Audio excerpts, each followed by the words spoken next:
Oh, what's up, everybody? What's up? Wow. Another night of pain. Happy that you're joining us. Welcome to Worcester Council Theater 3000. I am filling in for Bryan because he's late. Probably because he's playing Helldivers 2. Lucky for him. The rest of us are doing our goddamn jobs. Right?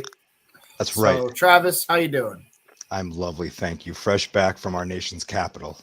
Wow. Did you take a dump in anyone's desk?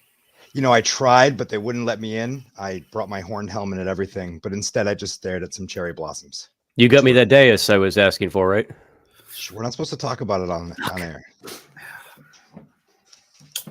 Great work. I'm great, man. Great work last week, Friday. Oh yeah, that was a lot of fun. Thank you for doing Thank you for doing the stream. Looks like that a was blast. Yeah, it was a great time. I had a cluster headache the whole time. Ooh.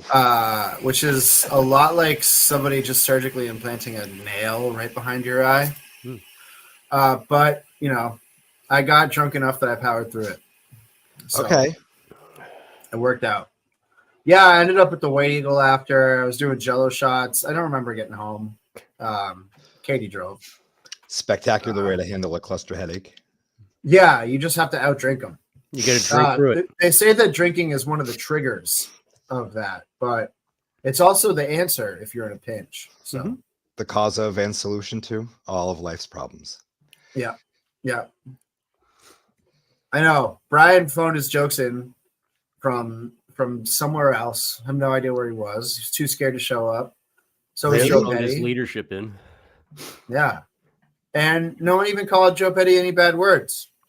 You know, not like city council meetings. No, I mean lots of people did. They just weren't people who were performing. Yeah, right. Yeah. Lots of people said them in their head. But anyway, so the city council's meeting tonight. Should be a doozy. And we're going to hear a lot of Nazi comparisons, I think, between the Worcester's Rental Registry program and the Third Reich. Yes. I think that some of them will be thinly veiled, others maybe a little bit on the nose. It's going to get pretty dicey, folks. We have the racial equity audit, which ought to be joy. Peep Worcester sucks, and you'll see. I have a breakdown of the equity audit and the way that the city manager has tried to explain it away, which is hilarious. We can talk about that in a little bit, but Eric Batista once again being a master of spin, being like, you know, it's fine that the Worcester Police Department arrests Black and Latino youth at 2 times the rate of white youth because there's more young Black and Latino people. We just arrest kids. That's all fine. Brendan, you said, Bill. Yeah, you said what do we have on here? We have something about the police officer age, right? That's something that we watched at the last public safety. Yeah, so it looks like that conversation that you and I watched with they're talking about moving the age up to 40. I don't know if it's going to be voted on tonight or just discussed, but it looks like there's a motion to punt to the state, which we would need because we need a waiver basically from the Civil Service Commission to move the hiring age up to 40. And then which I don't know, whatever. I mean, it's cop stuff, great, but I actually love that idea. I think I mentioned to you that night, Bill. In Ireland, they've done this. They moved their age to 50, actually. Yeah. And what they're finding is tons of new people applying for the job. Their application rates have gone through the roof, but they also tend to be like professionals looking for like sincere like career changes. So it's like people coming out of education, healthcare, like therapists and whatnot. And it might be nothing, but in my head, it seems like an organic way to get to what a lot of people were asking for in 2020, which is like a different and better kind of police officer, or more tools in the proverbial toolbox. And but I mean, the one thing that sucks, as you and I think we laughed at pretty much nonstop that night, was we still have the problem of nobody can pass the PT exam. Right. Yeah. Yeah. They're currently asking like 20-year-olds to do like 2 push-ups and take a deep breath.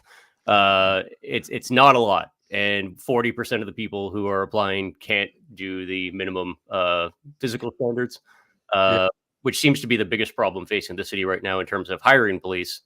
Is nobody can move. Right.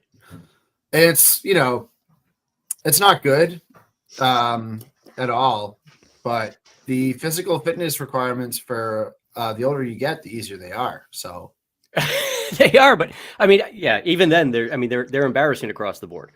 It's that's a weird thing that I've been hung up on more than anything for the last 2 weeks since we streamed that meeting, because I can't get it out of my head that there's something, it's so late 90s is when ed reform came in, and we got rid of physical education in the schools and whatnot.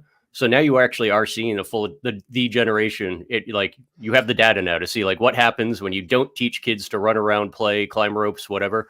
There's plenty of really good arguments that like the old presidential fitness program that came in under the Kennedy administration was a little authoritarian and fascist in a weird way, but like somewhere in the middle, like probably good to make sure kids can move. So they don't turn into 20-year-olds that are confused by push-ups. You know what I was never very good at with that presidential fitness test was the V-sit reach. If that was a requirement for becoming a police officer, I don't think we'd have any police officers, because that V-sit reach was ooh. We had a rope in our high school, that high school gymnasium that was probably 50 feet tall, and there are no pads on the ground or anything. You just had to climb the rope. And while like really, really angry phys ed instructors were yelling at you. I was terrified of heights. So that's like where I learned that fears can be conquered, irrational or not. And yeah, I don't know. Yeah, I couldn't do a pull-up. To this day, I've never been able to do a pull-up. I have an overhang in my new office that I'm actually practicing on. I'm gonna get the chair and I'm gonna build up these muscles just so I could do a fucking pull-up by I'm 40. Yep, you'll get there, man. And then then I'll join the cops. It gets better, Trev. Right. See, Brennan, I have a slightly different take on the cops getting older, because I feel like the older you are and still want to be a police officer, the more likely you are to be a psycho in America. In Ireland, I can see how this would work, because that's like an actual society where people care about each other. Counterpoint. The whole Serpico idea of getting murked on the job by your colleagues, that goes away when you're in your mid to late 20s, like late 20s, early 30s. Like it's possible to actually just try and be a decent person and not give a shit about the assholes around you. Look at me. True. Like, I still haven't put a gun in my mouth. I'm still here. Yeah, I mean, I'd be down for a wholesale clear out, only cops that are from age 40 to 60. No young cops. I think that's actually part of the problem. And I was saying this to a couple counselors today that, like when people think of law enforcement or public safety in general, but specifically law enforcement, they tend to only think of door kickers, right? Like you're going to be the tough guy who's like kicking down doors. And just like in the military, that's not what anybody does. Like everybody in the military drives a fucking truck. They move fuel cans around, and sometimes they pull weeds out of sidewalks, right? Like there's like one door kicker for every 10,000 other people doing other things. And I think that's part of it too, right? Is like law enforcement, same sort of thing. You don't all need to be door kickers. You need sometimes you need people with a smile and like who can hand out paperwork and answer phones. Whatever. It's because I'm telling you, if you need someone to sit on their phone in a parked car, man, I am good for that. I am good at that job. I would be excellent as a traffic enforcement officer. I'd have like a sort of good cop, bad cop relationship with the deal. Like I expect the other cops will be bad, so I'll just be the good cop. I won't give anybody any tickets ever. And just sort of try to not get fired without ever doing anything. And having the best Pokemon Go record ever. Oh yeah. Yeah. You see me walking around that monument that Mo Bergman wants to move in full police regalia. You know my ass is playing Pokemon Go. Just hunting Charizards. Yeah. Respect. What else we got on here? Secret trash cams. Secret trash cans? Cams, not cans. Oh. So we can't afford the cans. So instead, we're going to put up secret trash cameras. We're going to hide them around Swan Avenue, and we're going to catch the people who are just throwing their rubbish on the ground on Swan Ave. It's going to be great. Solve everything. Yeah. Oh, and then we'll prosecute someone who fits the description of the guy in the Carhartt jacket and beanie. Probably going to be Brown. Yeah, right. Yeah. What's up, Bryan? Hi, guys. Hi, buddy. How's everybody doing? You sound sad. Why are you sad? I just had a bad night last night. Oh. I thought it would be funny to steal a cargo ship. I didn't mean to. You gotta believe me, guys. I didn't mean to. How did you not see it though, Bryan? It's. I mean, like, I know it was dark, but it's kind of lit. I was steering with my feet. They're big. So That again? Just think it's cool. I was ghost riding the ship. Could you imagine how bad that would have been if Frank Sabatko was actually able to build those apartments in season 2 of The Wire? Yeah, right. Wow. Yeah, it seems like someone needs to dredge the port. Yeah. Yeah, Bryan, I think you need to be playing some more Cargo Ship Simulator because that was some spectacularly bad driving. That really was not good. I don't know what they were thinking. You know what? If I was driving a cargo ship, I would avoid the bridge piers. Yeah? That's day one Yeah. shit. I don't know.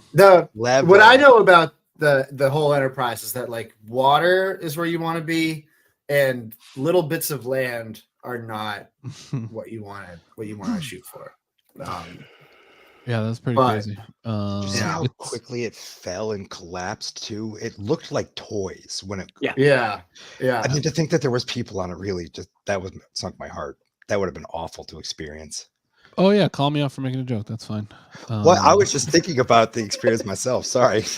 Sorry, Physique. I don't think it's cool that people died. I just think it's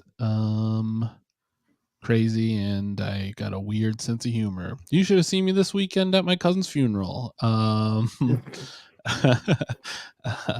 So sorry. I'm sorry. I can't believe you would choose to go to that over the roast of Worcester. That's I got my jokes in. I got my jokes in out there. The Ice Age joke really hit. Thank you. I was pretty proud of that. That was a really good one because it's extremely true. What was it? Mayor Chopetti looks like the rat from Ice Age. I said he looks like if the sloth from Ice Age fell in a vat of Nair. I was happy about that one. Thank you, Bill. It means a lot. Yeah. Thanks to everybody that came out to the Roast of Worcester this weekend. Thanks for Bill and Brendan for keeping the ship locked down while I was there. Oh, sorry, no, not ship. Something else. You guys all raised. I didn't do anything. You guys raised over $1,700 for Compassionate Carry LS. So, how's that for a hype train? You know, we can't thank you enough for supporting a good cause and for having some fun, because none of the politicians in this city apparently are fun anymore. They're afraid of us. No, they don't like it. It's good to be back. I'm happy to be here. I'm excited about this agenda tonight. I know you guys were going over it. I'm excited. There's so much Swan Ave representation is really exciting to me as somebody who grew up off of Swan Ave. So I think it's interesting to put a camera up there and say that it's for trash dumping when there have been multiple bodies found up there, and that's probably why they want to put it up there. When's the last time they didn't have a grant for that? They didn't have a grant for New York drug dealers that get caught out. Rest in peace, Lazarus. We'll never forget you. That's the name of a guy that they found up there. That's awesome. my brothers walked up on the scene of them taking the body out. So Whoa. a long time ago. Oh. It was it's pretty weird up there. But there's the other side of it is, they want to transfer the land up there, or God's Acre. What's the organization, or what's the No, that's Evan Corrigan. That's a citizen petition okay, all right, cool. to transfer to the Worcester Conservation Commission, so that God's Acre and the woodlands of Swan Ave are under its protection.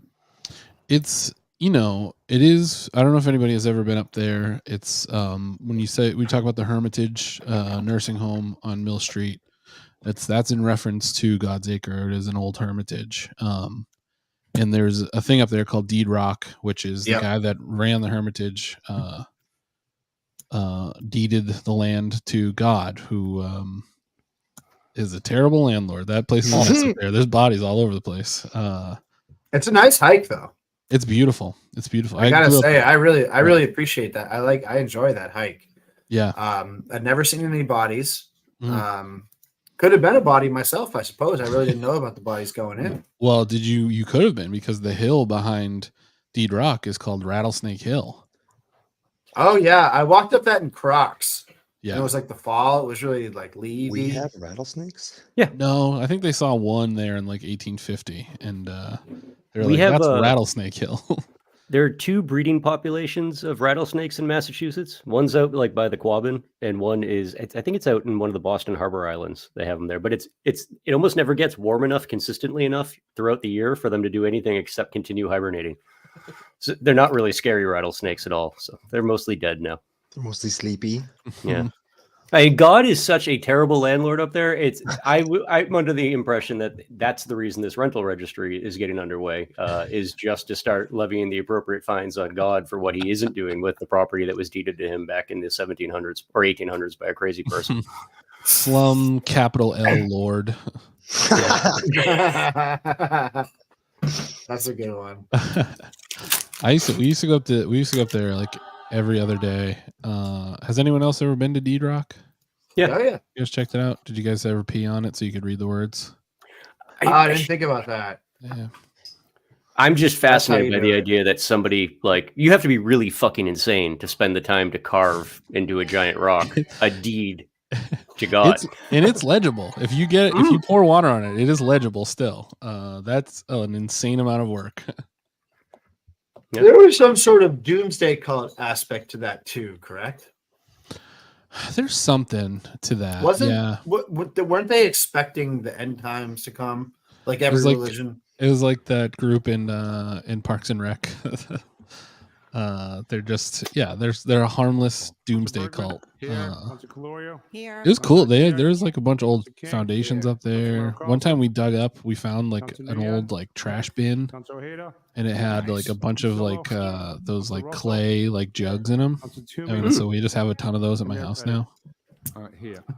We have approval of the minutes. Yeah. One of the colder days last week, I forgot to take a picture for you guys because I was in a rush. I saw Fred Nathan wheeling his laundry down to Tatnick Cleaners. Whoa.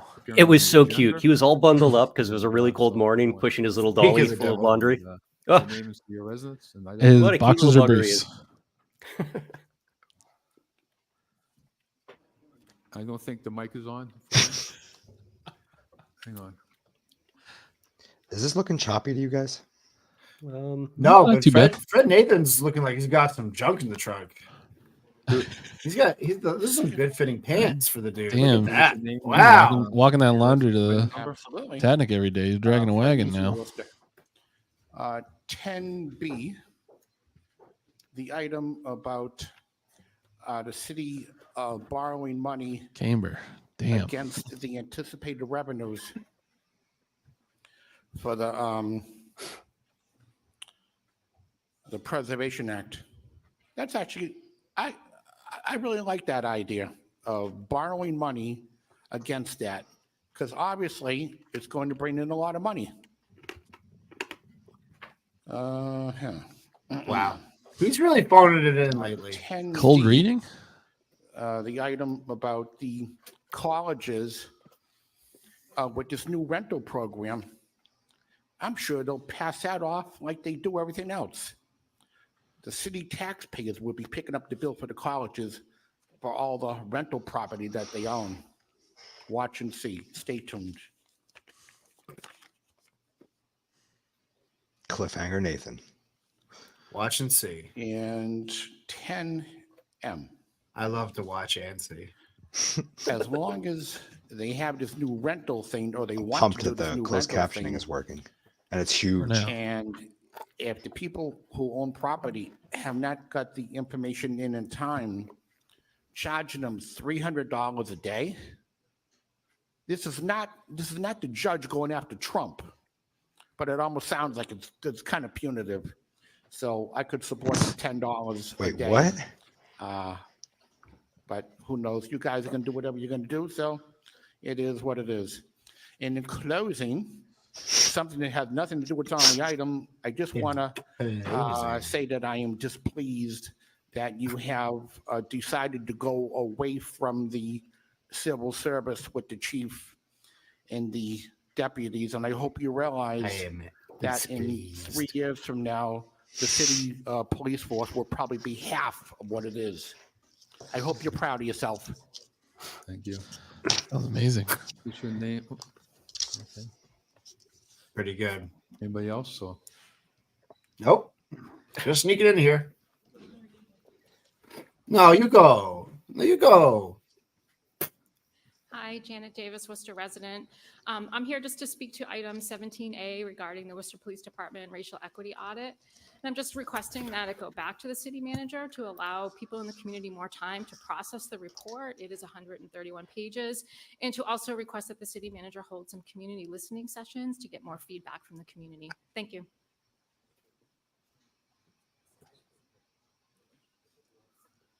what's your name and city residence? And Hello, it's Evan Corrigan, Worcester, Mass.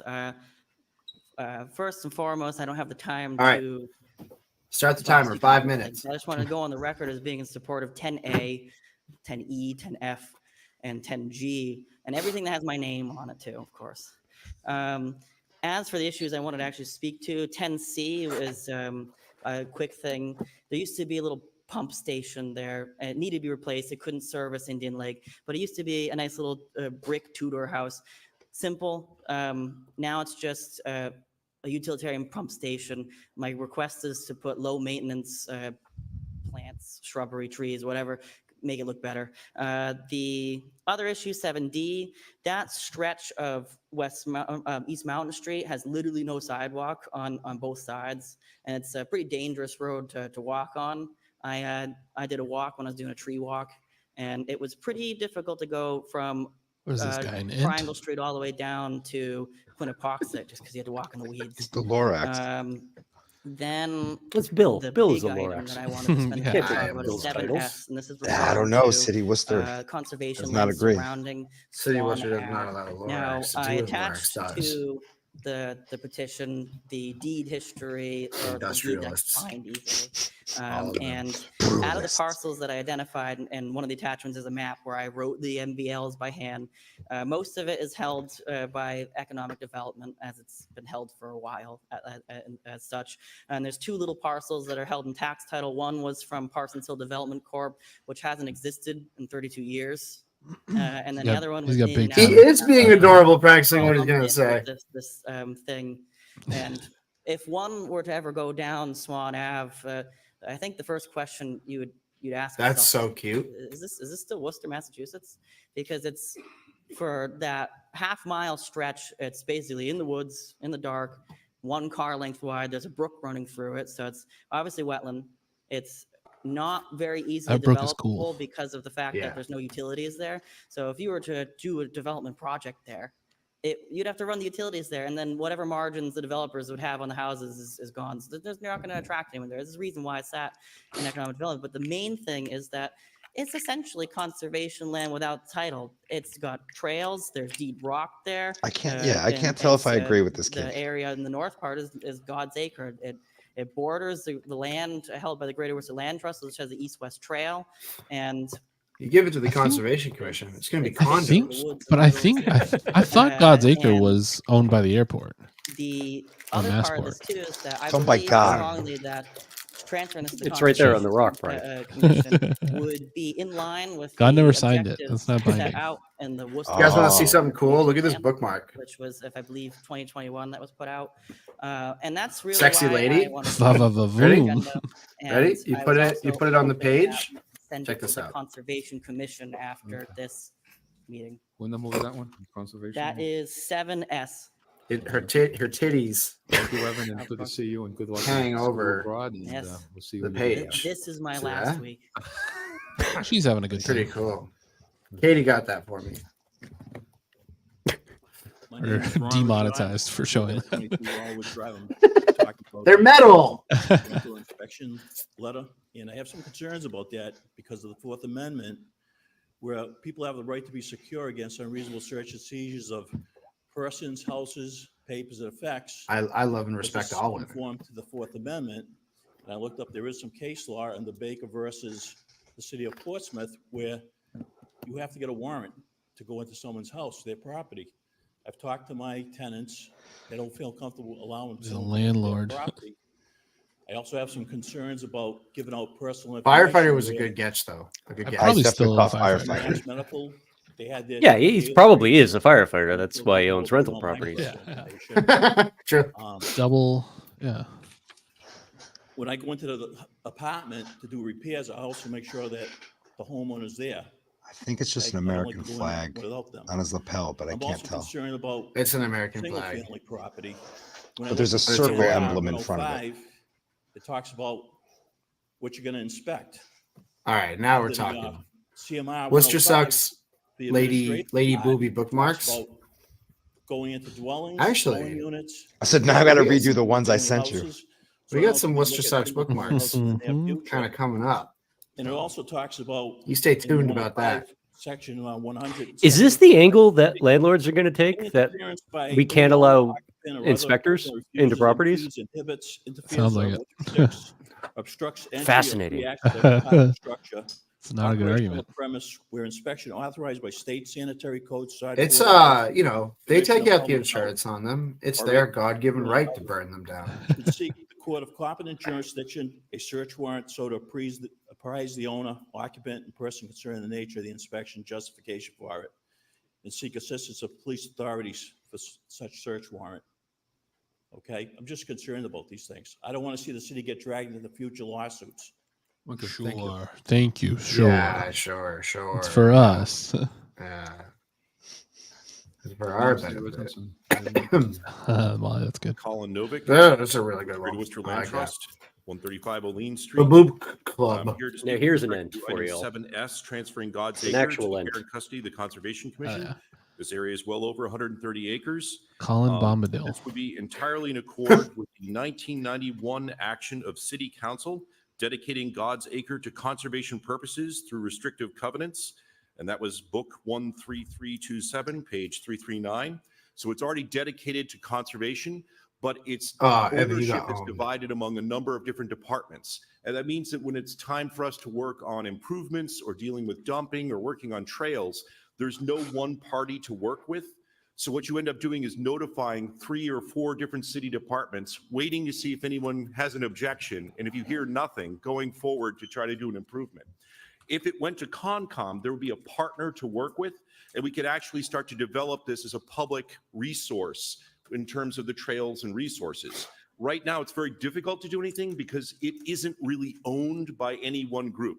You would sort of have it split between city manager's office, city of Worcester, economic development department. I'm looking And at that's Evan sort and of his not friends, a and it great looks way like of a working remake of this. Superbad. So this would be long overdue. It would be entirely in keeping with the open space and recreation plan. And the land already is dedicated to conservation purposes by act of council recorded in the registry of deeds.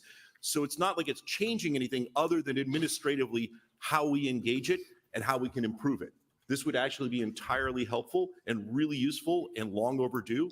Thank you very much. Thank you. I think we should have Evan on the show and convince him not to like the mayor Thanks, anymore. Everton.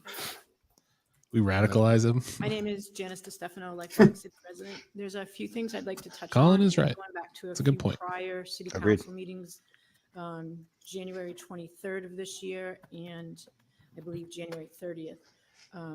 I like the idea that nobody owns it. Orders of the Committee of But Public Works. I I was president. would also like the idea of it being more Specifically address terminology. established, Terms in both maintained, Chapter 30 and 302 and celebrated. It's really cool up there. there's like Yeah. temporary repair, emergency repair, short-term repair. I've been here 10 Don't years. know I've what never they heard of are. it, truthfully. Um, I got to go look at it. I was asked to call the commissioner's office for an It's explanation. oftentimes called the Tedahasset Ridge. And I don't think. he- Tedahasset. I don't know how to say it. I brought up the January 23rd meeting to update the City of Worcester website. If we could include like better terminology to explain what those things are, so it's less confusing. I think that's a great idea. Also, I was wondering if there could be a difference. I didn't see this included in the attachments in the number of abuttal approval, given the type of repair, signing a petition on private streets. Example, for a large area with an extensive repair, I agree you should have 3/4 of the abutters, but when it's a simple pothole, I don't think you need to have 3/4 of the abutters. 8T for the budget. It was discussed adjusting the antiquated amount of $6 per linear foot for pothole repair or minor repairs. Yet for public streets, I know that regular price is like $200 a square foot. And I know that amount of $6 Thanks is for the going to hot be tip. adjusted, but I would also. It's a nice like to try- a note nice hike. that there are 80 miles of private street residents that pay into the same tax rate for the 40 repair of 430 miles of public street, and that's called inequity. 8U that's on tonight, it's something about half-street measures. Again, I don't know what that means. For the final one, this is where I get a little personal on this, because for 8V, I am a resident of St. Anthony Street. In March of last year, I had requested drainage on Granite Street be addressed through Councilman Russell, and that did go through. There's pictures, I have video that's been sent. It I is wonder if that's all something we can do public. via StreamYard, is He is have well a aware shot of it, and clock I running. mean, It's something I used to do, and then I stopped for whatever With reason. that, But you there said was something some before orders about that were- 5 minutes, an start the order clock. So I'm was like, oh shit, I made should. to complete the tasks, and that was signed on December of 2023, and that's found in one of the attachments also. On January 14th of this year, 2024, I started Where's to when he's- record what was That's rough. happening as far as the drainage problem. I like that. If for anyone It following escalated Marco into on Twitter, something I like that, that he now actually identifies Fred Nathan, ended up being and then he basically a reports moving on a Fred Nathan's temporary comments moving a bus stop, specifically. and then there was an It's really kind of accident. beautiful. Everyone else is just speaker, Yes. but um, Fred to gets his name go in there. forward with that. Oh, The yeah. problem with that Very is, important, man. Very private important. Streets paying for the repair of the damage. 3 from minutes public 10 is when he street. asked I her don't to think wrap it that up. should be an issue, but more so the problem with the temporary repair on St. Anthony Street is that if you don't fix that drainage on Granite Street, we're going to continually have this problem. Okay, thank So you. it goes back to the original request of adding the drainage. Does anybody else notice that almost every neighborhood in Worcester has just like one spring that's kind of erupted and just floods into random streets and whatnot year round? Yeah. Good Jeff evening. Killebrew. My name is Jeffrey Killebrew, and I'm here to speak and I'm from Worcester, and speaking in support of 17A. From my understanding, there was a 25% participation in that audit. So even though there's a lack of participation, it was very telling what we did, what the data that was collected. But before any implementation, I believe we need to have a larger conversation with the community. Thank you. Thank you. I got to set that up, Bill. I forgot. Oh yeah. No worries. David Webb, City of Worcester. I'm going to try and keep it quick, but I've got a bunch to talk about tonight. I am in support of 8A, that the city manager review trainings undertaken by the staff of the Worcester Public David Library. Webb, City of Worcester. I am not packing right now. Extremely unthreatening, David Webb. I'm in support of 8D. We all know I'm not exactly WPT's biggest fan, but I think accepting people who have done some emotional development and growth to be cops might improve some of the statistics they don't bother keeping. Maybe we'd also have less mature retaliatory behavior. I'm also, of course, in support of 9I and 9J. Let's find out how Mr. Killebrew can put wayfinder markers for busking similar to the ones used by Polar Park and the downtown bid around Worcester. Let's get Worcester more lively. 12A and 12B, Councilor Clario's request to find out how much it costs the taxpayers to allow anyone at the library. This is a despicable line of questioning, and we should be ashamed of even asking it. Regarding 10B, rental registry program, if they wanted landlords to sign up, they'd make it free.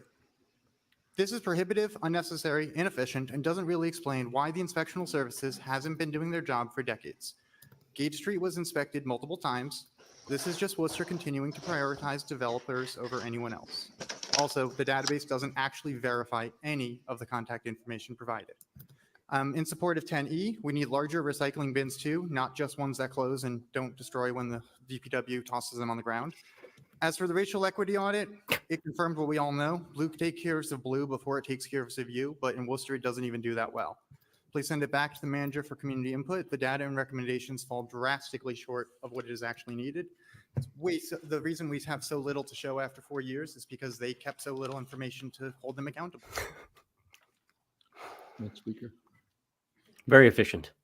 Very efficient. Yep. Your names to your residents and Hi, my name is Sue Mailman. I'm Worcester, and I'm also on the school committee. I'm here on 17B and 17A. Burncoat. I get how Councilor Russell feels, and I agree with him, but we have to move the school, and these schools are attached. The work is attached. The things that they do in the schools, the programming, and so I just really ask you to hopefully move this forward as you have moved every other high school forward. And I appreciate that we do that and that you care so much about that. But we've got to do that tonight because it has to be done by next Monday, or we wait another year, which would just really stink and put us on a tough road. And then on 17A, Pay I'd ask, attention, Joe. as many people have already spoken. To Yeah, please that's the support only thing that's really important tonight. Any community. If they don't vote on that, then Burncoat Burncoat is delayed by a year. That have So- taken years to get done. And so I think it's a great idea to send it back to the city manager so that he can have. And George Russell's discussion throwing with this the weird little community and hissy the fit community over something he really doesn't understand. Think about all that's in the report. Thank you. I wonder if somebody from the Burncoat neighborhood got in his ear, convinced him to hold it up because they don't want to deal with it. your names to your residents. Hi, my name is Katie Silverstein. I'm a resident of Germain Street in Worcester, and I'm here in support of items 10K and 10O. And I'd like to thank Councilor Bergman and Councilor King for getting those onto the agenda, and Councilor Patillo for lending her support. Obviously, this is about bricks, which sometimes in the broader context of Worcester problems sounds kind of small. But for those of us that see these bricks every day, or for anybody who has walked on a historic brick sidewalk, you know that they have their own certain importance. And our bricks are 130 years old, and for their age are in decent shape, considering that no maintenance has been performed in recent memory, aside from coating them with asphalt.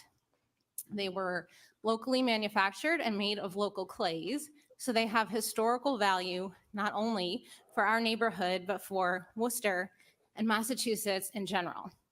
Unfortunately, we have recently been informed by the DPW that our bricks are going to be removed and replaced with concrete. Oh, no. We have a pending local historic designation and are hoping that we can put a delay on this plan until a more historically sensitive design can be brought forward. I understand that there are safety considerations that need to be taken into account that certainly she's weren't listening to you. 130 years ago. But given the grade of our street and how steep it is, making it generally inaccessible in the first place, as well as the historic nature of the neighborhood, I would hope that an appropriate compromise could be eventually made that would both maintain the integrity of the bricks as well as bring it as far up to safety standards as are necessary for that street. Thank you so much You're for your time. ruining our Tumblr core, cottage core aesthetic of our street with this accessibility measure. Your names to your residents, name them. Kimber, I think it's the same person. I also Yeah. live on Germain Street, I'm here to express my support for motions 10K and 10O by Councilors King, Cassillo, and Bergman. Specifically, I strongly favor holding off on redoing the sidewalks on our street with concrete. On August 22nd of last year, a large number of Germain Street residents attended the city council meeting to request preservation. It increases of the chances of historic red brick conception. sidewalks. Concern for the preservation of the historic nature of our neighborhood remains. Almost every single household on Germain Street signed a petition to the Worcester Historic Commission to undertake the required survey for the Hammond Heights neighborhood to become a local historic district. The petition was approved and the survey is now underway. We are currently a National Register district. My husband and I and our children have lived on Germain Street for almost 20 years. And I feel very lucky to be doing so. This is the first time that the city has taken an interest in the sidewalks.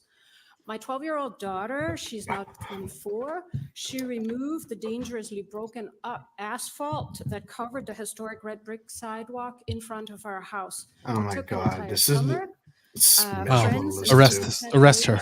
Yeah, seriously, she's old enough now. She's an adult. Now Walk her that away. red brick sidewalk looks great. It looks much better. There's probably a than compromise here patchy where we could asphalt allow and them to broken keep the up bricks concrete that if remains like the whole on neighborhood gets Germain together Street. in a tight group, at least 10 years start ago, we tight, also and then we all get to invested go in down, Worcester City pull up the cobblestone bricks pavers and throw them at them. to have them And if they can installed. dodge, Here, they can have your dodge the bricks. bricks. They can keep the This bricks. is the historic character of the house. And Just the make city your street private if you the care city so much. tried to have a look, and that took time and money on our part.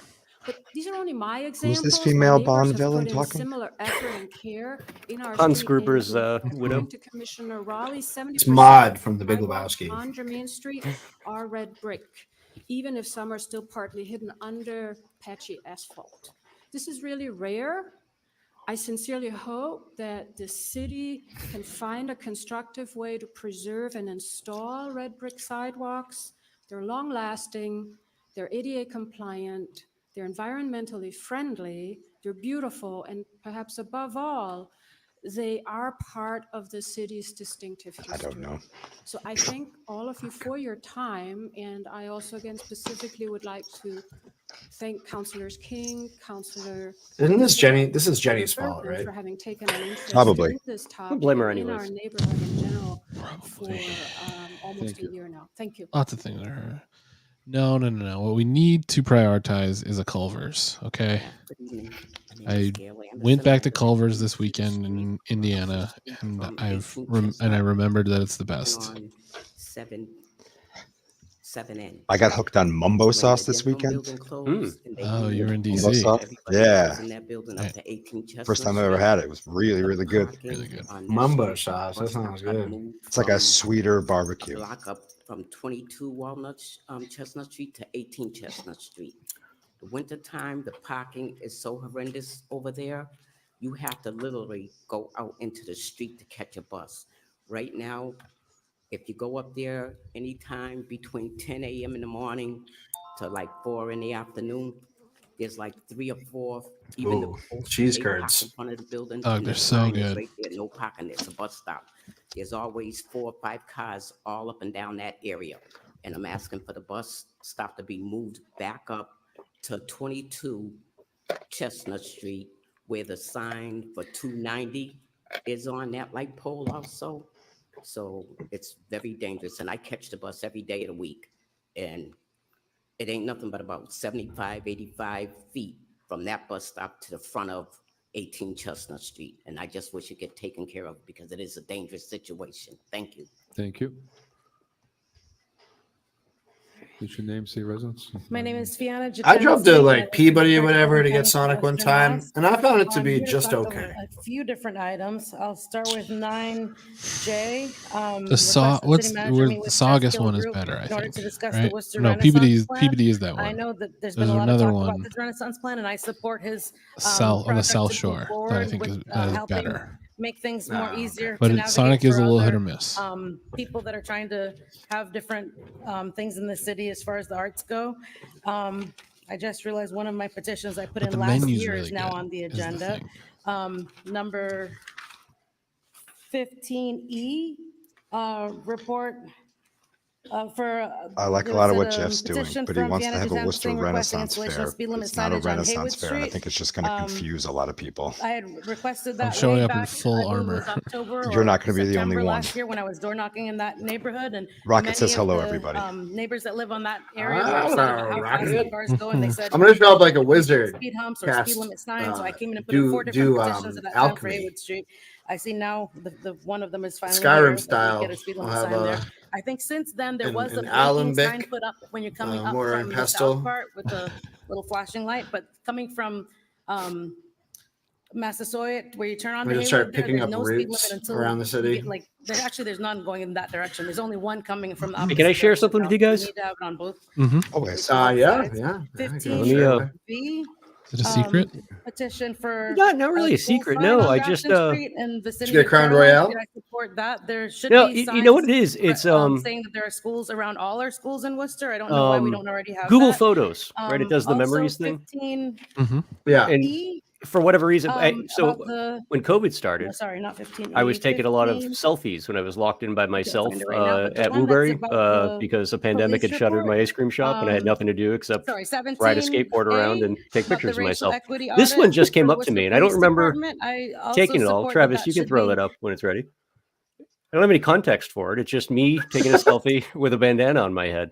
And a banana. Yeah, that's a banana. A You can tell because of the bandana. lack of way it is. information. Banana. So I think they need to, the city manager should. There's a nice also photo, talk though. to, I just- You're the BIPOC community and get It must have input been from the a community, banana. on what It must have he been a would Sunday. recommend, and what experiences So we've it's had, lived experiences, Brendan's versus banana just getting Sunday. one side of the report from Brendan's banana 25% split. of the police. Thank you. All right, thank you. I don't know. I'm just ripping. Lucas Rivera, lifelong Worcester, Mass resident. McLevin. As someone who lives close to and has enjoyed the woodlands lining Swan Ave, I believe that transferring custodianship of the parcel to the Worcester Conservation Commission will allow the land to continue to naturally flourish in tandem with protection offered by It cameras wasn't installed COVID. along Swan Brendan's Ave just to lazy. avoid the rampant leaf pumping. Thank you. Me too. That was my ice cream shop. I made that ice cream. Let me know if you want some. I can come to your house and make it for you. It's really not that hard. I'm a Worcester resident speaking in support of 7S. And Are we going to have our own brand of ice as one cream? of the many That's how we're going to make who money? reside near Swan Ave, I think the name should, as a swan, it should be treated like a swan with care, urgency. And a lot of distance because they're territorial. It should be treated like a swan. We should throw it in the ditch. It should mate for life. Down in the culvert where the swans belong. I should try not to hit it with my Margot car. Barnett, and I'm a resident of Worcester. I'm here to address a few things. Primarily, I'm not going to do this in order. Primarily, 17A. It's really good that we're having these audits. It's very, very important. But there's gaps, and there's missing data.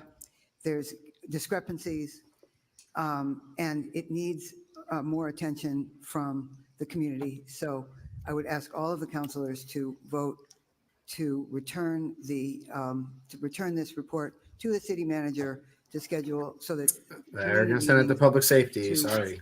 for community input can be scheduled. And it's also really important that an audit like this be not buried, and that recommendations, both the recommendations in the report and the additional things that need to come from the community, They're get going to send it implemented. And there needs to be public safety, a which real is the plan burying machine. to happen. And I am a bit skeptical that sending it to either of the two committees that are the most likely at this point would have that happen. So the other two things, very briefly, I just want to give a shout out to 7S. I've hiked at God's Acre, Swan Ave area, and it is an amazing place. The Greater Worcester Land Trust does just an amazing job of stewardship, and whatever can be done to make that, facilitate that, make it easier is a really good idea. So please adopt that. The other is 9J. Please meet with Jeff Killebrew. It's just amazing when we have Worcester residents who take initiative to improve our life and culture. And I want to urge you to do anything you can to move that forward. Thank you very much. Thank you. I like the shot right now. We have a very nice little side profile of Fred Nathan's Name, belly. residence, and item number. Good evening, Fred everyone. My name is Taylor. Fred Taylor. I'm the president of the Worcester branch NAACP, and I'm also a business representative for the Carpenters Union, and I'm a core member of Black Families Together. I want to thank the City Council and the past City Manager, also Eric Batista, for the equity audit. It's something that we call for in the community. I'm speaking on that, number 17A tonight. I would like to have that sent back to the city manager. And then reading through that report, there were some things that, I found kind of troubling. 25% of the police force could participate in that. I think more people should have got involved and gave a true, honest opinion of that. I think that should go back to the city manager, and we should have a few information sessions so the community can be part of the discussion. They also didn't break down the race of the respondents on questions like, do you feel there's racism in the Worcester Police Department? And it was like 84% no. And they didn't, and the police department is 84% white. And so they didn't break down the race of that question at all. Even though they collected racial data in the survey, like they had that data, they just didn't break it down that way. It makes no sense for the two schools to be separated. They're together. Hmm. It makes a lot of sense being a construction person to do both projects together. Thank you. Thank you. Nice. My name is Jennifer Gaskin. My city of residence is Worcester, Massachusetts. My Facebook feed reminded me that I was here last year during the same week speaking on a topic related to discriminatory practices within the city. It's unfortunate that I'm back again this year. A common theme in these discussions around community is our interactions with the police. This is not a mistake or a coincidence. The WPD racial audit report was not surprising, but it was disturbing, particularly the statistics around criminalization of Black and brown youth. We do not need officers playing basketball with our youth and the next day causing them harm. I read something yesterday that said that for every year a person spends in prison, it takes 2 years off of the person's life expectancy. My husband was incarcerated at 19 years old after being pursued in a car by the Massachusetts State Police. He was crashed into a tree and had open heart surgery. He spent 4.5 years in MCI Cedar Junction. My husband died in November at the age of 47. Our son turned 19 on Saturday. We do not need more police working with youth.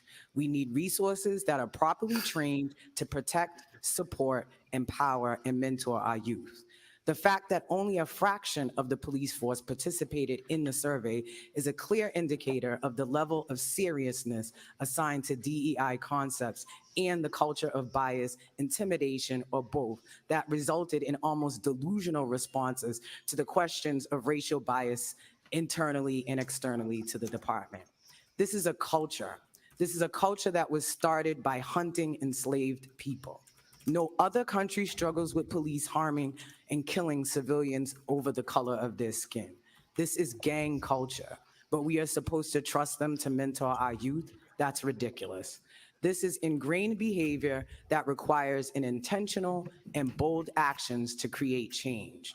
We, the community of Black and brown people who are most impacted by this behavior, Cut the K to me. Cut the K to me. the city manager to take courageous action in addressing this culture, starting with sending back this audit report to the city manager's office for community input and to make the recommendations into real impactful actions to truly reform our force into one that protects and serves everyone in our community. Thank you. Hell yeah. Fuck yeah. That was awesome. Jennifer's the best. Truly. What a fucking Okay, so we badass. have people online then. Incredible things. Okay. We'll Want clip to that. deal with More person. Oh yeah, for sure. Did anybody see Jennifer's post about the St. Patrick's Day parade in Boston? I just wanted to. No. A video clip of the aftermath of it. We're like, oh, and people have a problem with the Caribbean Festival. Oh, interesting. Yeah. Center. It was called Port of Entry. And I was the community organizer. And I used the telegramming to help the community. The majority of the Latino communities from Puerto Rico. I began to notice the paper. Every time there was an arrest by a person with a Spanish name, the paper would in big letter, Puerto Rican arrested. I asked a reporter once, how come I never see British or Irish arrested? Why do you? Well, one day there was a big raid, one of the housing project, about 10 people were arrested. Jennifer Gaskin, Don't name the paper, though, Gaskin. that was the Facebook Spanish is the best. I think she's the most active on Facebook. I don't know Yeah, if you her remember Instagram is Father Jenny Father. Noir, I think, Called with an him E and at I the said, end. look, Father, look what they do. He called the paper, had a meeting with the editors. I took the article and I said, this is what you do. This is the reason why people in Worcester think that we're all criminals. Just talk up here. Because Just- you only talk about our community as criminals. One of the editors felt so embarrassed. And he turned to Father Bafari and said, I'm sorry, we've been doing this. I promise you that will never happen. This is in the late 70s. I just want you to know that I said to the editor, I hope the danger has already taken place because this is how they treat our community. And when I look at how our students, Black and Latino students, are treated in the school, it tells me that it did how it caused so much racial disparity in the city. And I keep asking you, let's work together. Let's follow Jesus. Do unto others as you want them to do unto you. Thank you. Sir? Unfortunately, the racial disparities are a feature, Name, city, not residence. a bug for the Worcester Police Department. So, Lorenzo Atwood, I'm here on 7I. On regards to Millbrook Street. There should be some the Worcester type Police of Department is more powerful than the City Council. road So, needs to be changed. Mr. Petty, you experienced it with us about 23 years ago. The lines were moved over, everything, trying to get it together, but everything's been put back. Mirrors on the street have been taken down, not replaced, knocked down by snow plows. You have all these tractor trailers coming up and down the street because the distribution center, Chick-fil-A, you got a new area coming in down there with more stores. Chick-fil-A. Sometimes traffic's from Burncoat Street all the way back to the Tom McCann building. Takes me 45 minutes. oh please, it's fine. It's good. My neighbors getting Nah, parking tickets in their unsubscribe. driveway. Oh It's Jesus. just be outrageous. I'm woke. What can I Some say? type of study needs to be done, and something needs to be done. We want to live in peace and happy, you know? I don't want to die backing out of my driveway. I'm not under the intention that there's any good corporation. Also agree. You'll be notified of the meeting. Not passing judgment. Not yucking someone's yum. No, you already spoke once, I think. Did you? Yeah. Okay. Okay. That's okay. Then we have. Okay, we'll go online then. Thank you, Mr. Mayor. So I think the first resident I can identify is Joseph Johnson. I'm going to try and meet the resident now.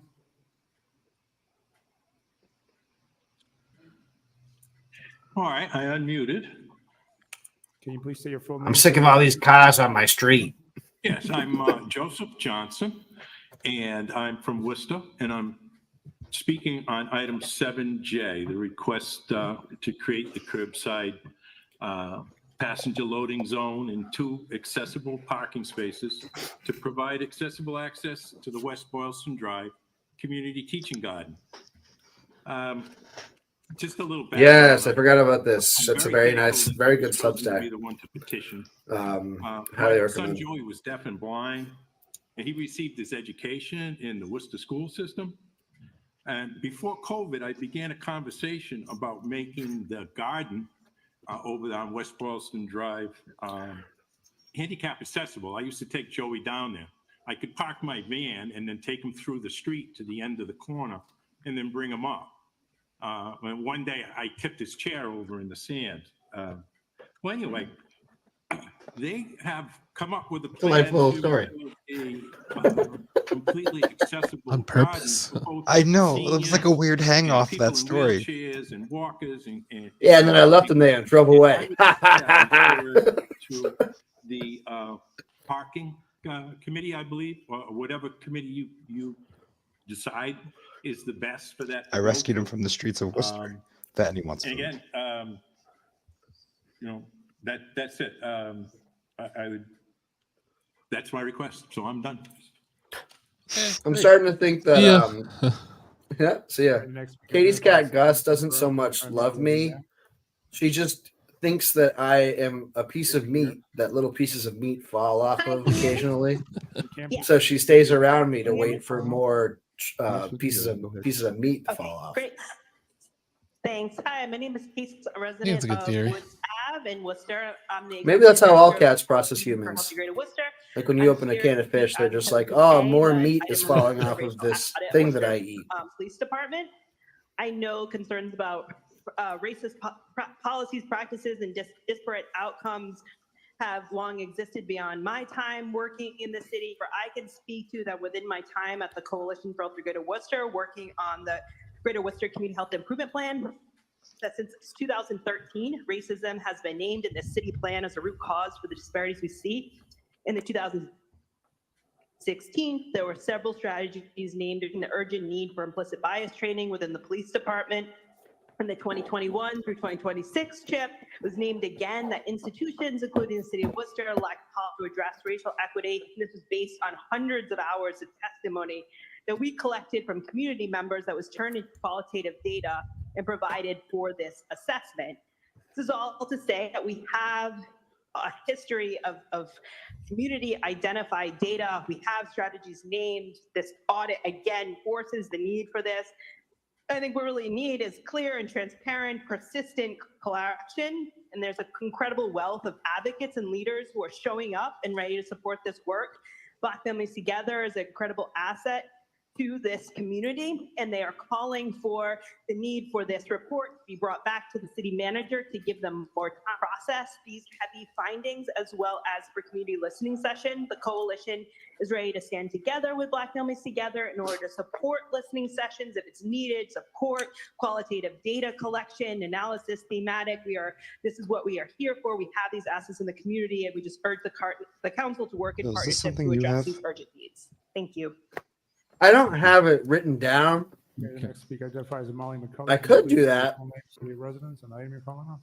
I should do that. I don't want to do it right I now. apologize. I'm just listening. Understood. Okay, thank you. So BLN, I think that's a great idea, and I will do that sometime soon. Roads existing in Worcester.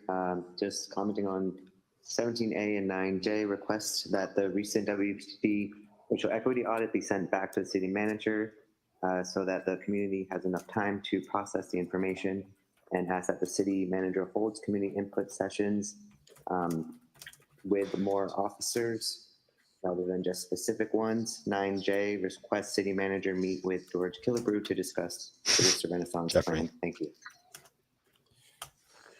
Mr. Mayor, the next speaker identifies Mercer Cruz. I'm going to try to meet the resident now.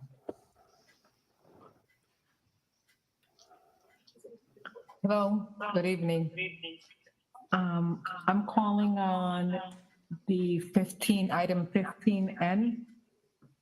And Turn your computer down. I am in support of making that a one-way street.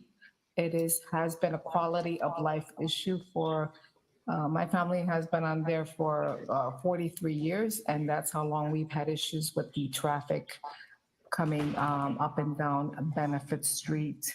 The speeding is outrageous. We've had fatalities in that street throughout the years because of these conditions. And so we think that having the street become a one-way heading from Beacon down to Main Street will help alleviate the issue with the speeding on Benefit Street. And that's it. I hope that it becomes a one-way. We've been dealing with this and been requesting for this to become a one-way for, I want to say, for at least the past 4 years. Thank you. All right, the next speaker is Celia Blue. I'm trying to meet the resident now. Please state your name and city of residence and the item you call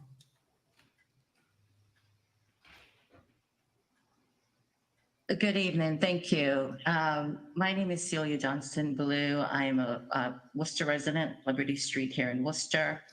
I'm the president and CEO of the Massachusetts Women of Color Coalition. I am also a BFT core member.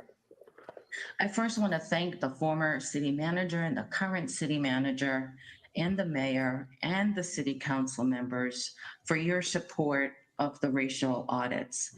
And now I that wouldn't the call it Worcester Police support. Department audit is now published, it is a step in the right direction. I am calling in today to request that the council sends the report back to the city manager, for the city manager and chief of police to hold community input sessions to get more feedback from our community to inform the process going forward.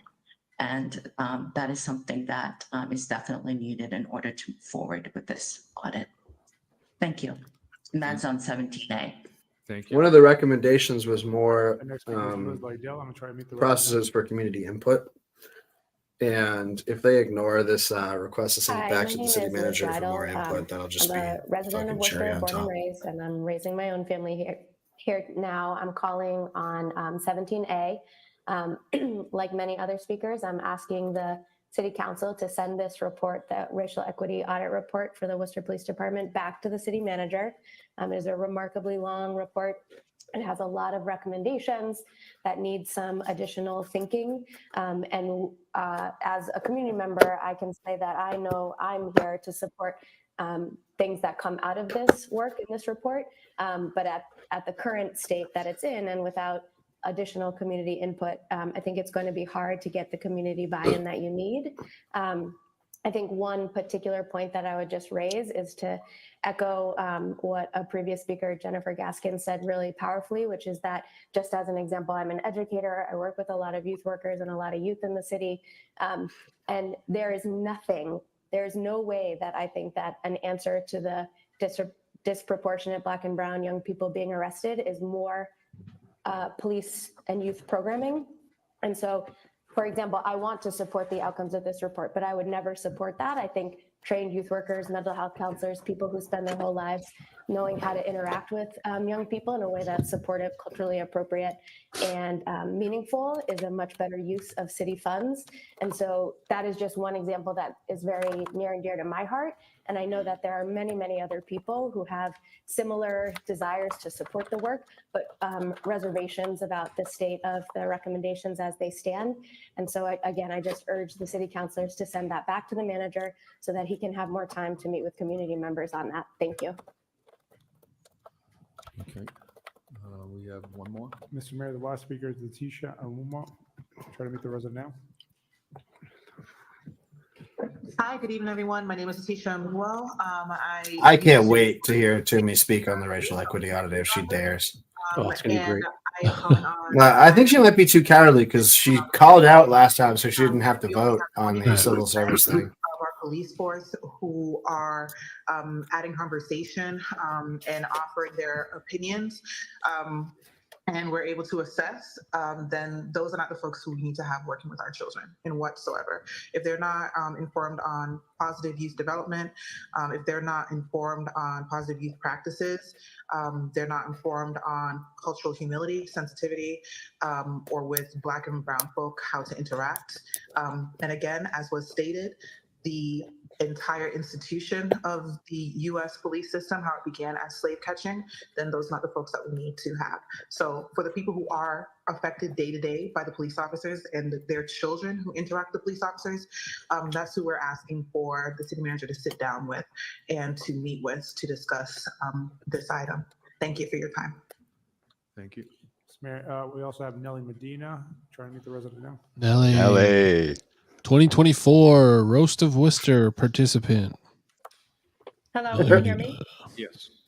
Hi, my name is Nelly Medina. I'm in District 5, happily. Hatahaja, he is my counselor, city counselor. I want to first comment on 17A.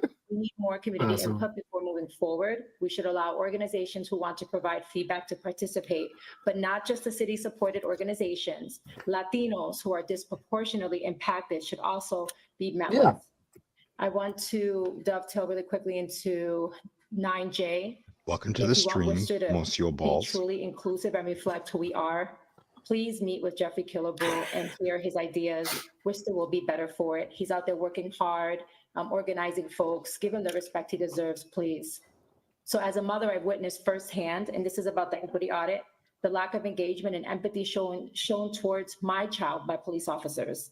The absence of efforts to connect with children, such as providing stickers or asking for their names, reinforces the feeling of marginalization within our community, and it deepens mistrust and alienation. While certain groups like the NAACP are Yes, I read the highlighted- report. Let me get you a link of my breakdown of the whole thing. Exclusion of Latino youth, who are among the most vulnerable, raises severe questions about inclusivity and effectiveness.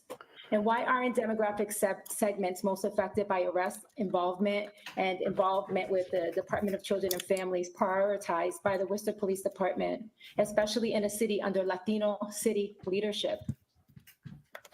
The Worcester Youth Violence Prevention Initiative houses several youth programs, including a summer camp for 300 inner city youth. I need to find out what that summer camp is referenced here and who's leading that program, because those are our children. While the AMP program seems well-meaning, and I support it, I vehemently support it, the most emphasis and state local funding have been funneled into one and only one of the city's diversion and recidivism programs. And I request data broken down into demographics that prove the recidivism program favored by the Worcester Police Department, Joe Early, and the city of Worcester is doing what it's supposed to do. And can this be done in 2024 using comparative figures so laymen understand? And as leaders and parents, we want proactive strategies on the streets, not the public police on horses taking photos with random children in one-off events. That is not community engagement, progress, or a genuine effort to connect with our youth, especially my son. I had an event where the police officers were called and my son was not even engaged. I had to tell this police officer and ask him, do you have a sticker for my son? Can you blink your lights for him? What's happening on the street is not community engagement, it's punitive, and we need to do better. Okay. I look forward to bringing this back to the city manager and for real community input sessions that involve all community stakeholders. Thank you. We also have Liza. I'm trying to meet the resident now. Hi, my name is Liza French. I'm a City of Worcester resident, and I would like to speak on 17A and request that community listening sessions be included in the process of the equity audit, and also show my support for 9J as well. Thank you. One more. That's a good idea. I like that. I think my speaker is Rose. I'm trying to meet the resident now. That is cool. I like that. Hi, my name is Rose DeRico, resident of Worcester. Hey, Calling Rose. about 17A, that we should send the racial equity audit back to the city manager for more input from the community, and also in support of 9A to meet with Jeff Killebrew. Thank you. Thank you. Okay, I'm going to close this part of the meeting, go to petitions. And also 10L is going to be held tonight by Councilor Nguyen, 10L on the privilege. Okay. So we are going to... It's wild. It wasn't that long ago that all of this conversation that just happened before the meeting on the racial equity audit would never have taken place. Yeah, that's true. So ordered. And we have 7O to 7R. We're going to refer to set a hearing for April 2nd, 2024. 7S. I'm calling it right now. It's an 8-3 vote. This goes to public safety. Commission, I should say. 8A to 8Z. And then once it's a public safety, I mean, Rick Cipro gets to do what he wants with it. They should be meeting again in 2026, right? Yeah, yeah. 9A to 9J. The motion is to adopt. All those in favor, opposed, so ordered. We are under orders. Okay. Wow. Councilor Russell? Can we take the equity audit? Sure. Let me go to that one. Oh. 17A. Communication City Manager, transmitting information communication relative to the racial equity audit for the Worcester Police Department. Councilor Russell, followed by Councilor King. Mr. Chairman, I'd be lying to you if I told you I read every page of this 150 15 pages or so report. Well, that's like half the length of a book, George. And That's I did, crazy if you look did that. at some of the recommendations that are in the report. The part that was missing, Mr. Chairman, for me at least personally, was like a response to the report from the administration. That's why I'm going to be supporting sending it back to the administration. Nice, George. There's Shitty way to come around to it, but I like it. There was a response from the administration. 73. It was the first 3 pages of the report, but that's Oh, awesome, he's George. not going to tell you he read every page of the report. He's going to tell you he read 0 pages of the report because that's right at He the skips to the ending. I'd like to hear from our administration. That's awesome. No one tell George that he's accomplishing. What they think. That brings us to 7-4, I believe. Sending it back to the manager. Yeah. Session part of the meeting tonight. We're hearing that folks want to have a community conversation, and that community conversation can be had. But that community conversation, if it's part of city government, usually happens at a committee. And an item like this would go to Municipal Operations Committee for a community conversation, so to speak. But I think for the Municipal Operations Committee to really be able to act on it, they should have like a response page or a list of basically a game plan of how we're responding to this in the administration. That's why I'm going to suggest that it does go back to the manager just for that. If the manager decides as part of that process that he wants to have meetings with members of his staff in the police department, members of the community, no matter who they may be, that's his decision to do as part of that process. But I think for us to just send it off to committee the way it's written now, basically is saying that we've studied it, we agree with everything here, and we're basically sending it off like it's a strategic plan. So I've got some concerns about that. So I think that the proper thing to do with this is to send it back to the administration for. Our plot needs a little bit more peppers and onions. Thank you. A little bit more peppers and onions on that sausage. Thank you, Mr. Chairman. I certainly appreciate those comments. My motion would be to send it back to the city manager for further community engagement. I appreciate councilors' recommendation to also include a line-by-line response. I have read this particular report in detail, every single page, more than once. This is an equity audit that came out as a result of a number of factors. Community involvement, community groups such as Black Families Together, councilors who are no longer here, the city council, the mayor, the former city manager, the present city manager, Mr. Chairman. And the reason that it needs to go back, this is not a condemnation of the city manager. This is simply about making sure that when there is a time for the public hearing in municipal operations, Mr. Chairman, that hearing. Yeah, he basically did say that, which is hilarious. Community input from stakeholders who have engaged with the administration. I love these guys. We have They're awesome. A couple of comments and questions here before we move forward. And that's just pertaining to the report processes. If we could just, through the chair to the administration, if there could be an answer as to how we selected this particular group to audit the Worcester Police Department. When we were, and myself was pushing for equity audits, we had another company. This particular audit was a little bit behind the pace of the audits on health and human services and HR. And my understanding that occurred because we wanted to make sure that there were folks who were versed in law enforcement and have experience in law enforcement. But I'd like the administration to speak to the process of the request for proposals or RFRs, request for responses, and how they identified this group through the chair. Mr. Manager.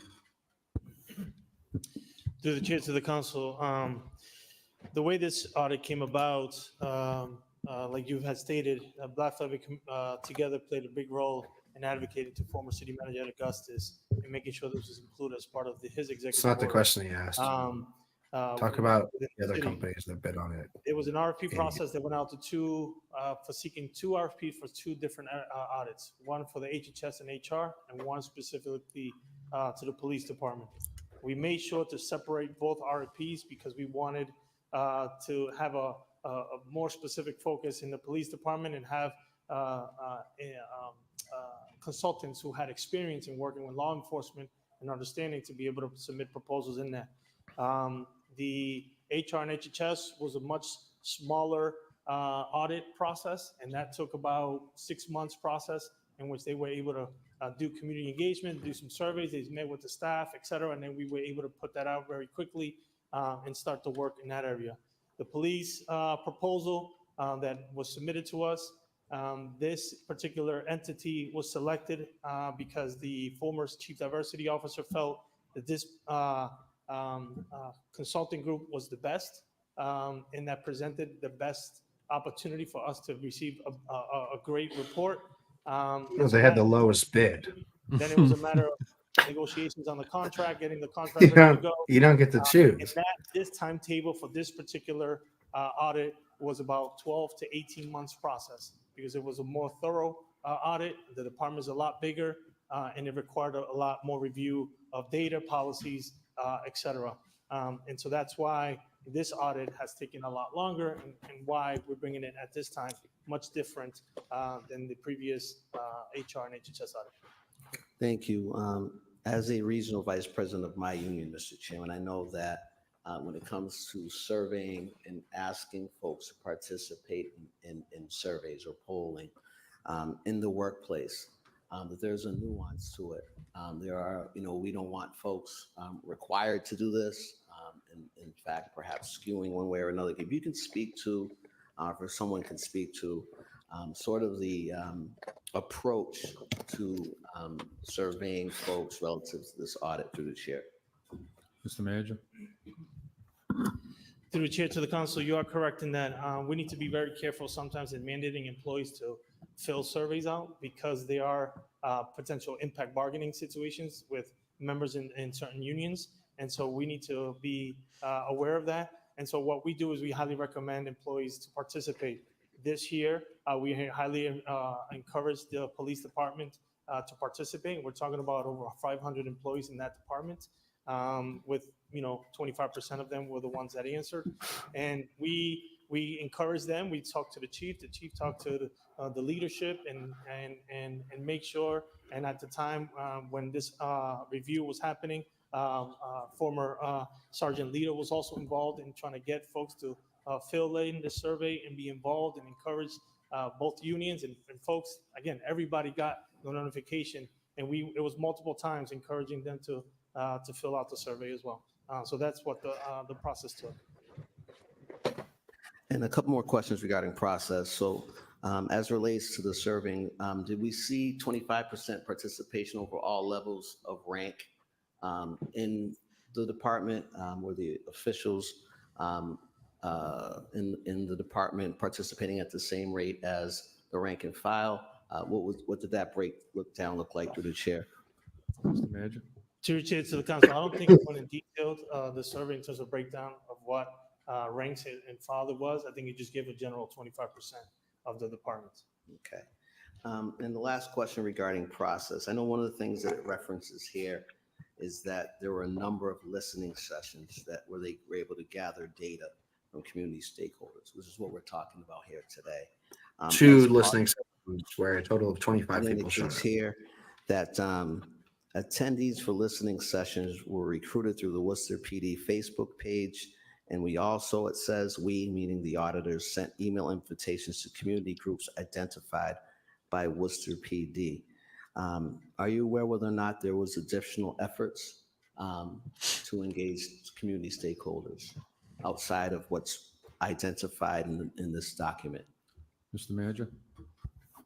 Through the chair to the council, no, I'm not aware if there's any other additional efforts were made. I do know that the individual who was a liaison working with the consulting group was working and identifying groups in the community, constituencies, residents. Yeah, we posted it on the IBPO Facebook page. Sessions or engagements with the consultants. Okay, thank you. And if there could be a little comment on some of the data that we gathered. So some of the data indicated that when there's discretion, when officers have discretion, the concerns about disproportionality relating to Black and Hispanic folks actually decreases. Through the chair to the administration, I'm just Really trying to doesn't though. kind of interpret that in layman's terms so that we can understand it through the chair. Chief? Oh boy, Batista's not going to be able to pull this one off. Oh, okay. They pulled out the better liar. Through the chair to the council. So discretionary meaning that when you stop a person or if you're going to a call, if it's not a mandated arrest, which there are several categories that are, you have the option of writing a citation, giving them a warning, or doing nothing if no crime was committed. If it's an actual crime that you're mandated by state law, domestic abuse, 209A violation, things of that nature, you have to arrest, including warrants. Council? Thank you. And how do you interpret those facts? So we have a situation where the disproportionality decreases with discretion. It appears as though that would mean that police officers are not, are more flexible, and that's Doesn't mean having that. a positive impact on their engagement with the folks in the community. But I want to know if that's an accurate analysis through the chair. Through the chair of the council, that's correct. When that discretion is there and they're opting not to do something, then I think that shows a lot as the men and women of the police department, how they perform their duties every day. Thank you. There's some good in this report. That's why I wanted to highlight that. There is some good in this report. There's a lot of things to work on as well. I want to turn a little bit very quickly, and I know this will be further vetted, and I hope to attend in municipal operations moving forward. But I did have a question about the internal as a term at equity and inclusivity. WPD staff in their surveying indicated that they felt promotions and discipline are not administered equitably, and that personal connections and on discipline and promotion is an issue and has a negative input on integrity of process. I'm just wondering if you could speak to that in your current capacity through the chair. Through the chair of the council, as you know, our civil service promotions it's challenging, right? And we're trying to diversify our department, working within those challenges. But as far as favoritism, if you're third on the list and there's only one job, you're not going to get it. So we have to go by that list according to state law. Our hands are tied when it comes to that. Okay. Well, sounds like you should get rid of civil service then. There's some data gaps Why aren't you? here, that we need to address. The report recommends it. That'll be hashed out moving forward. Why aren't you doing that? Support that we gather that data. I would like to. Is that because it helps you with the favoritism? Pedestrian stops, field contact, use of force, disciplinary actions. You like the favoritism? That's a feature, not a bug. Create and establish and identify a way to quantify those that data, and to make sure that we have immediate access to that technology as well. The underrepresentation of minority groups in law enforcement is something that folks have been working on for some time. There's some significant recommendations here. There's also some concerns with the lack of gender representation in promotions, and also in the force, as it were. What jumped out about me, and I wanted to ask the acting chief to reconcile this, is that when the other factors are that they patrol black and brown neighborhoods more than they patrol white neighborhoods, so there's going to be more arrests. Perceive various forms of institutional. It's like the whole reason why ShotSpotter exists in the Worcester PD, and that the majority of. But whatever, none of that's going to change. That how folks are treating the community is not an issue whatsoever. On the other end, we have community folks that are saying the exact opposite. In your position as the acting chief, how do you reconcile those two facts in this audit, and how do you interpret it through the chair? Chief. Through the chair of the council, I mean, historically, there have been police practices that have been negative to communities of color. We recognize that. And I can tell you right now, as the current leader of this department, the Worcester Police Department is committed to identifying any of those and rectifying them. And we're going to do that several different things. Number one, Sergeant would never say that out loud. Yeah, it took a different tact than at how Sergeant. we actually background. It's called conceding the point when you know you're beat. Looking at how we supervise our officers, and then the most important component is doing it through the community. We recognize that. We're all open for whatever recommendations there are, and we're going to Except for all the ones that Batista's ignoring and we're actively fighting. No doubt about it. Thank you so much. Over a minute left. Thank you so much for your leadership. In addition to that, I wanted to just ask about This guy wants to be chief for a while. the internal process as it relates to promotions. I know you referenced, the civil service and what have you. There's 43 recommendations in the report. Yeah, Batista listed about 3 of those. This And report, those are the ones that we support. this report sucks, but other recommendations, benefits individuals. Any recommendations you guys have, I mean, I'm all I'm happy to hear them. Not I'm these. not going to Won't say any of these. Not feel comfortable or confident sharing their thoughts. So I was wondering if you could speak to that in terms of the culture and the impact that they may have on morale through the chair. Through the chair of the council, I think it's more than that, right? These surveys were anonymous. I think it's and some people do have a axe to grind. city manager is highest paid. What we do as a command staff, Chief is second highest. we take any type of recommendations coming through based on discipline. We use progressive discipline. So if your complaint is sustained and you've never had a problem, you're not going to get as severe a disciplinary procedure as if you've been in front of us 5 times. So just like any other discipline process, that's how we end up. unless you're on the gang unit. And in which what case, I'm telling you is exonerated. the way that I've been doing this, if it comes in front of me and it's sustained, I'm going with the recommendations. And if that means termination, suspension, then that's what it is. I'm not out to make friends here and say, this guy I grew up with, so I'm going to do it different than I would anyone else. That's not my game plan. And that's no one else's game plan in the department. Can you wrap up your comments? Yes, Mr. Chairman. I look forward to this coming back. I look forward to further community input. I would like to emphasize again that this is not any sort of negative reflection on the process. We've had a community take a look at this. We've had electeds take a look at this. We would like this to go back to the city manager, Mr. Chairman. And, again, there's a lot of work outlined here. The only other question I would ask the administration is,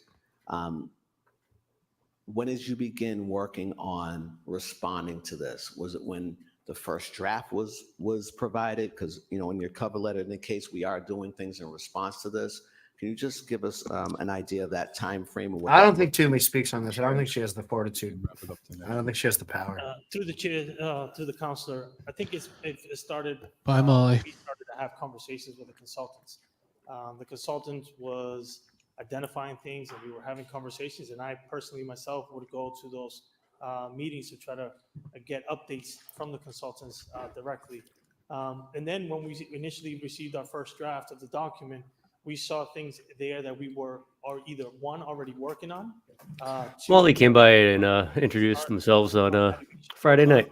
3 that we were thinking That was of nice. doing, but we were putting it off a little bit. Well, those good people. And so there's been a lot of great work happening by the department. The current chief Saucier is doing a great job. He's actually been very upfront. Yeah, about Molly's pretty his cool. engagement in this process. Both, We you know heard what? it Both here. Mollies are cool. He's been very upfront with me. We've been very in sync about what I we're don't going think to I've do. ever had a bad experience with a Molly.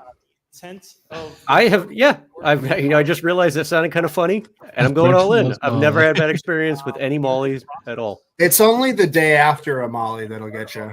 Can be tough. Can be tough. but also our intent is I had to- worse experiences with Molly McCullough's mom at Forest Grove when I was in like 8th grade, but that's different. Chamber. Yeah, no, I'm speaking of both Mo Crow and Mo Co. Molly Cronin and Molly O'Connor. council agenda. I told the consultants not to come because I just thought that the night we would have been here till midnight. And so I have the consultant not only for both audits available to come to committee to have further conversations or any questions that the council may have or the public may have for the consultants. Yeah, but that's what the cops want. That we need, the police department requires the containment zone that produces the disparity to draw the distinction between nice neighborhoods and bad neighborhoods. That the whole fucking thing, the oppression mechanism of cities operates on. Thank you, Mr. Chairman. Two quick things. So they don't really want to fix anything that's in this report. Two quick things. One is I asked that question so that folks are not under the impression that work will not continue when this goes back to the city manager, because the work is ongoing. In addition to that, I want to make sure that I reiterate that the concerns regarding the report here and disproportionality of Black and Hispanic youth is a concern. I want to just acknowledge Acting Chief Saucier for standing here today and recognizing systemic racism and the impact on policing. I also want to recognize the fact Saucier's like, I didn't say that. The acting chief and former chief. I said there have been some things that have happened in the past, vaguely. And I wanted to certainly thank them for that, Mr. Chairman. Thank you. Okay. Nobody else? Council Toomey? Oh, Thank here you, we go. Mr. Chair. This was Let's go. A big read, no question. I did read all of it. I'd like to go back and read some more, and I agree that people need time to digest. I do want to state that in the manager's attachment for the report last week, he talks about that some things that he wanted to do. And one of them is, he said that he's recommending that we approve legislation to exempt positions of police chief and If Kate skipped over all of her she wouldn't have to get up. that allows him to choose the candidates who will be best served in the city based on their experience and background and not on their score on a test. Kate, they voted on this last week. On that. And another finding, another comment was that. Are you serious? I had some concerns and I'd like a report back on is the demographic breakdown of the population of youth in the public school data, enrollment data. I'm concerned about how many, the data doesn't quite match up. So how many of the youth were multiple arrests? I think that's important to take a look into that because some people may have been arrested more than once. So that would skew the numbers. So No, it wouldn't. Have adequate information and correct information. Wow. And he also recommended updating the juvenile policy, and additionally suggested making changes. Holy that shit, she sucks so include fucking social bad. media usage. And you pointed out that the police department's already committed to review not only those, but all of its policies. In Why are fact, you just reading his fucking summary? First started. You've literally just read his summary, but just said one racist thing. To say that she said something. And to DEI officers, they're working in conjunction To with show exactly what she read. let me repeat that. Working in conjunction with the Human Rights Commission. Right, but collaboratively denying them records. To work on these policies. And they also. But in not conjunction, Bill. But also. The public can submit their comments to the committee via email. So there's a public process that the chief has already enacted. to do that. And I think that that really shows commitment on the police department role to continue to have conversation with community. There are concerns, and there have been reasons for concerns in the past. And I think it's really important In the past. to move forward to address and identify all of the things that we've already done that weren't recognized in this report. And to that end, I'm going to ask for a report to be provided by the acting chief to the council on any updated information that was not included in the report and data inclusive of the efforts of the report included the efforts that had already been acted during the meeting, the report. Also, what on the efforts of minority? I'm sorry, I had cataract, so it's hard to read. Just had surgery on that. Also, no, you're just tripping over yourself for being too fucking racist. Inclusive of the minority numbers of. I don't see race. I don't see fucking shit.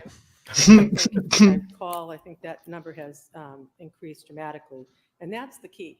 Is we need to increase our personnel, and we've got to go out into the community. And I know that they've been doing yeoman's work on doing that.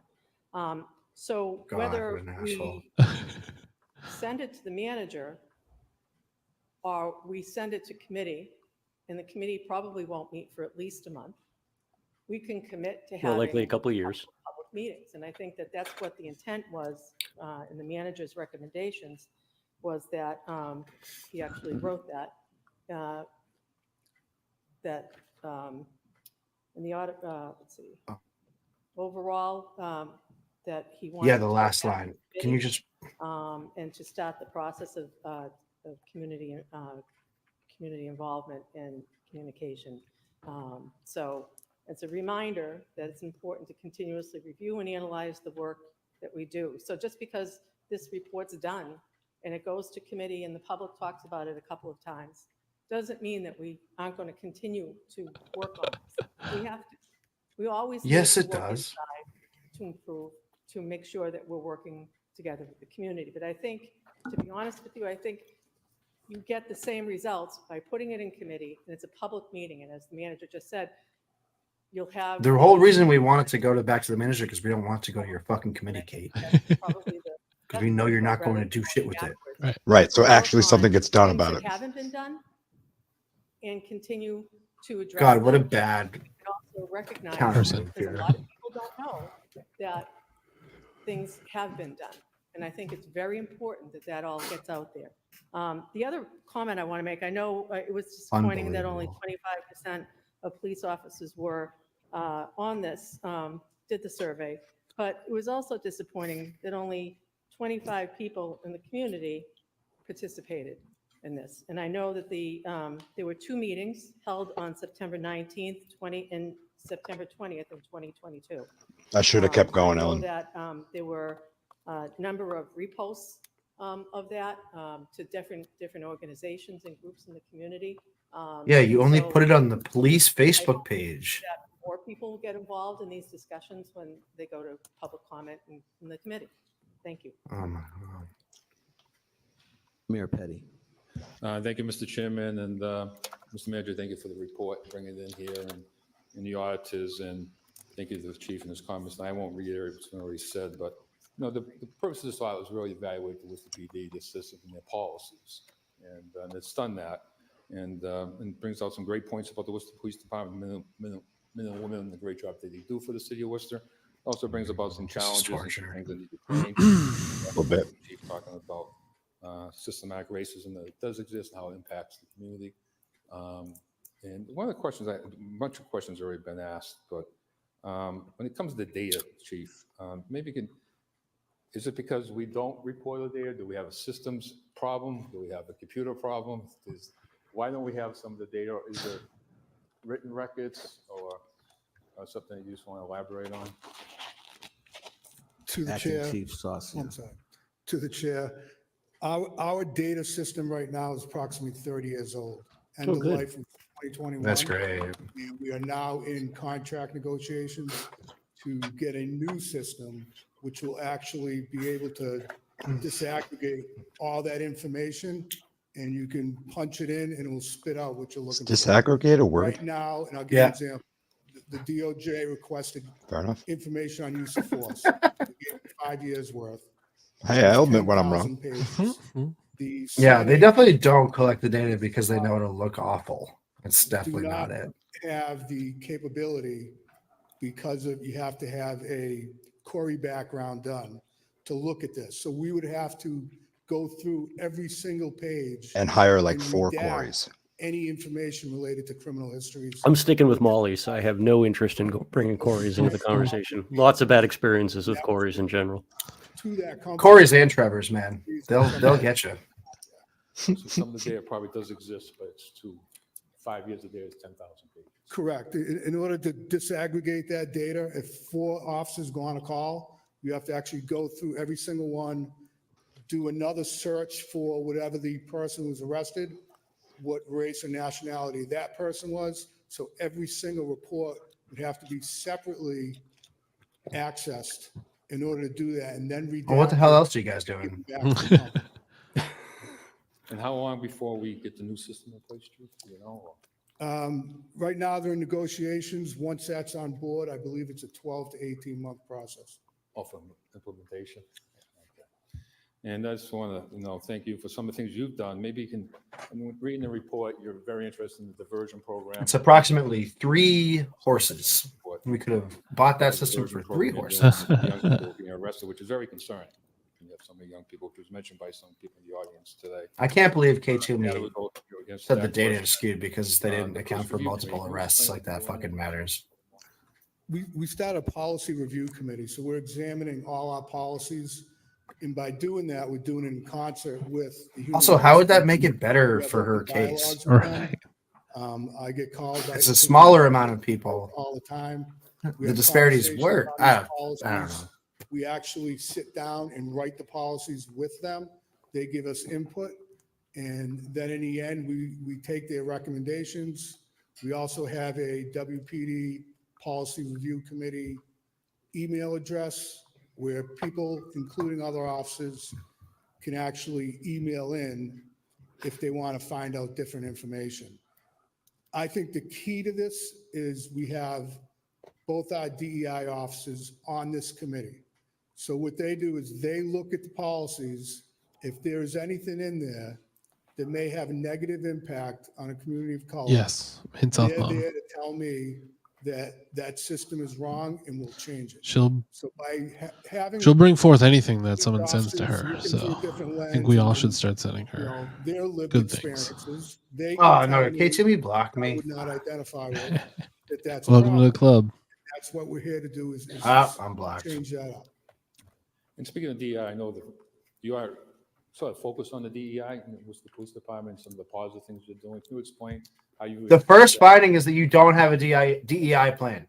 Like what? How can you say that with a straight face, Joe? This is so stupid, man. This is just insulting to everyone's To the intelligence. chair, both of our officers, Sergeant Miranda and Yeah, they fed him these Officer Casey questions. O'Neill, they are working tirelessly to make sure their recruiting efforts are producing dividends. They've gone out and done everything, social media. I think we have 120 or 40,000 people on Facebook. We're using that. We're using Instagram. We're using Twitter. We're going to different job fairs through the colleges. We're going everywhere we can. And I believe the test coming up within a month or so, we were able to identify 283 Worcester residents that are taking that test. Out of that 283, there's more people of color than there are white people taking it. How are Guys are doing how are you that going to get them to move to Holden now. before they become police officers, though? Occupation people going after, so that increases the difficulty of their job. So we get them whatever training we can to assist them in doing that. Mr. Mayor, you're in your second 5 minutes. Hell yeah. And I was just going to end on a couple of things, but Roasted his ass. Yeah, I remember that, but no. I'm sure you will. Ha ha! The exam when you took it. I believe it's around 10,000. You get 283. There was a line going outside Doherty. That's what the exam was. And it's different now. Thank you, Chief. And 10,000 people took it at Doherty in one day. See it. Clifton Larson Allen, recently. And this audit here, and we also have the DOJ audit. So you're being audited by 3 different entities. And pretty much, both of these audits pretty much reflect. They must have been giving away drones that day. Correct. You probably thought this. I'm not going to put words in your mouth, but it reflects some. I'm just going to feed them to you. Men and women who the police are doing for our community, and University of Life every day. So that doesn't go unrecognized. It's not a reflection on this audit and how people want to proceed. Mr. Manager, I know you want to do. We talk about the community, meeting with the community, discussing this, and you're going to do that, I would suspect. And because if I remember right, this all came from, what was the report? And City Manager Augustus was here. We had the 12 items that came from the police reform at that particular time. This was one of those items that this council voted on. So, and that really came from the community because we met with the Black families together on a regular basis. And so there should be some input from them and going forward, and especially the community. But people should realize this audit report's not going to change. This is run by a third party. It's not going to change. This audit report's not going to change what? Anything? Because I agree. Your recommendations. And Chief, you already implemented a number of different things. So I want to thank you for doing that. But I'd like to see your recommendations. I think Councilor Russell had mentioned, let's see the recommendations from the city manager. So we can also have a real detailed discussion in the MO going forward after we have the community meetings. And that should be scheduled with the council and making sure that we can attend those and listen. So it's a good listening session. Okay. Thank you. Thank you. Louis Ojeda, District 4 City Councilor. Thank you, Vice Chair. I'll be brief. So I won't use my 5 minutes or 2 minutes, whatever it is. No, just going through this. Why would you use your 5 minutes? You're gonna say shit. Interview, survey analysis, community listening sessions, community and personal interviews that were had, and understanding the importance of that. Donna Gloria looks like a Sith Lord. Getting that information back obviously is valuable, but understanding, especially when it comes to the community, understanding what communities were targeted. That's the correct word to say, but I was cleaning out graphics and I honestly thought I was going to delete that one. I'm like, nah, this will come in handy again. Was the Hispanic community. Whoa, cryptid. Crazy. Be a part of more of this audit, and if that information is within here. I know it's pretty much all thrown together, but just to be able to separate it and identify it even more, especially if our numbers with Black and Hispanic youth are pretty on the high end. It's really a better way for us. Pretty on the high end. Well, if you listen to K2Me, it's thrown off because they get arrested more frequently. To the city manager, multiple arrests per person, so that makes it. And identifying how numbers are skewed. It's just one really bad person, and they just keep getting in trouble. They just don't learn. It's if we can find a way to figure out one Weisenheimer that just won't behave. Communities of color, where it's just identified by each community. Thank you. Thank you. See nobody else. We have some motions. I think those collectively, those in favor of so ordered. Mr. Chairman, I had a motion to send back to the city manager, not to say that was not my motion. No, those. Let me finish. Those Okay. are the other items that- Everybody's sassy. Yeah. Okay, so again, Councilor Russell has a motion. He doesn't have a motion. Councilor Russell, was your motion again? I'm sorry. Mr. Chairman, I said I would support sending it to the committee. I don't know if I made a formal motion. No, you said back to the manager. To the manager. Come on, George. Responses. Point of order. This is brutal, man. If the manager didn't share with me ahead of time that he had a consultant that was ready to come in here, if that's something that the council wants to do as part of it, I don't see why it can't go both. It could go to the manager for the response and for the if he wants to have separate meetings, but I think just the more open the process, the better. Okay. So send it back to the Whatever manager. direction you and the manager want to do. Okay, Councilor King. Just a point of order. I have a standing motion I understand he made it, perhaps It's make the another same motion. thing, isn't it, though? The motion was to return this to the city Yeah. manager, so for further community input. That was his- To enhance the involvement with the committee, not a Thank you. motion to table. No, he didn't table. He said the same motion as you have. Okay. Except not in the form of a motion, which Right. is the important part. Yeah. Join the city manager for recommendations back to this council and to meet with the community. Yeah, sure. Mr. Manager. Through the chair to the councils. Just want to say a few words before we actually make a decision and not to sway the decision. I just wanted to tell you what to do. Sure. Really. Contributions to this work. Not to sway the decision. And I can't go on without expressing gratitude. Gratitude for what? I should have never spoken. It's because of our Sergeant Lito. What the fuck He is was a this? friend. He and Sergeant Lito were actually very good friends. Yeah. Understood. Understood. Who did a lot of Who- great work to get this He report committed done. suicide. So So I just want to take some time that we need to understand what this means for the city, for the department, and the people that we've lost, including Sergeant Lito. Thank you. Thank you, Mr. Manager.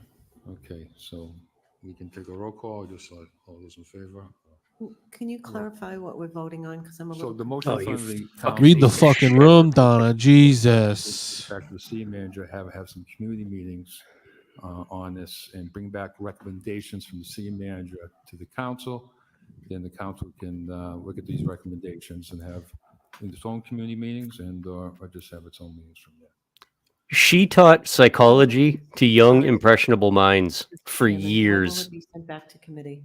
When the manager comes back in. Okay. Okay. All right. Thank you. Okay. So those in favor? Those in favor? Where did she teach? Did she teach at Clark? Where did she Okay. teach? Quincy. Quincy.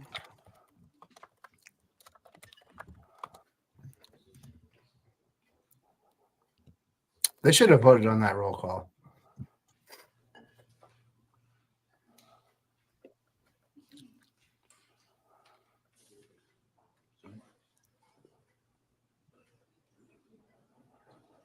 What is happening?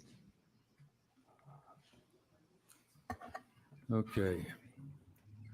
First order is request manager install a camera in the vicinity of 190 Swan. Oh, Ave. boy.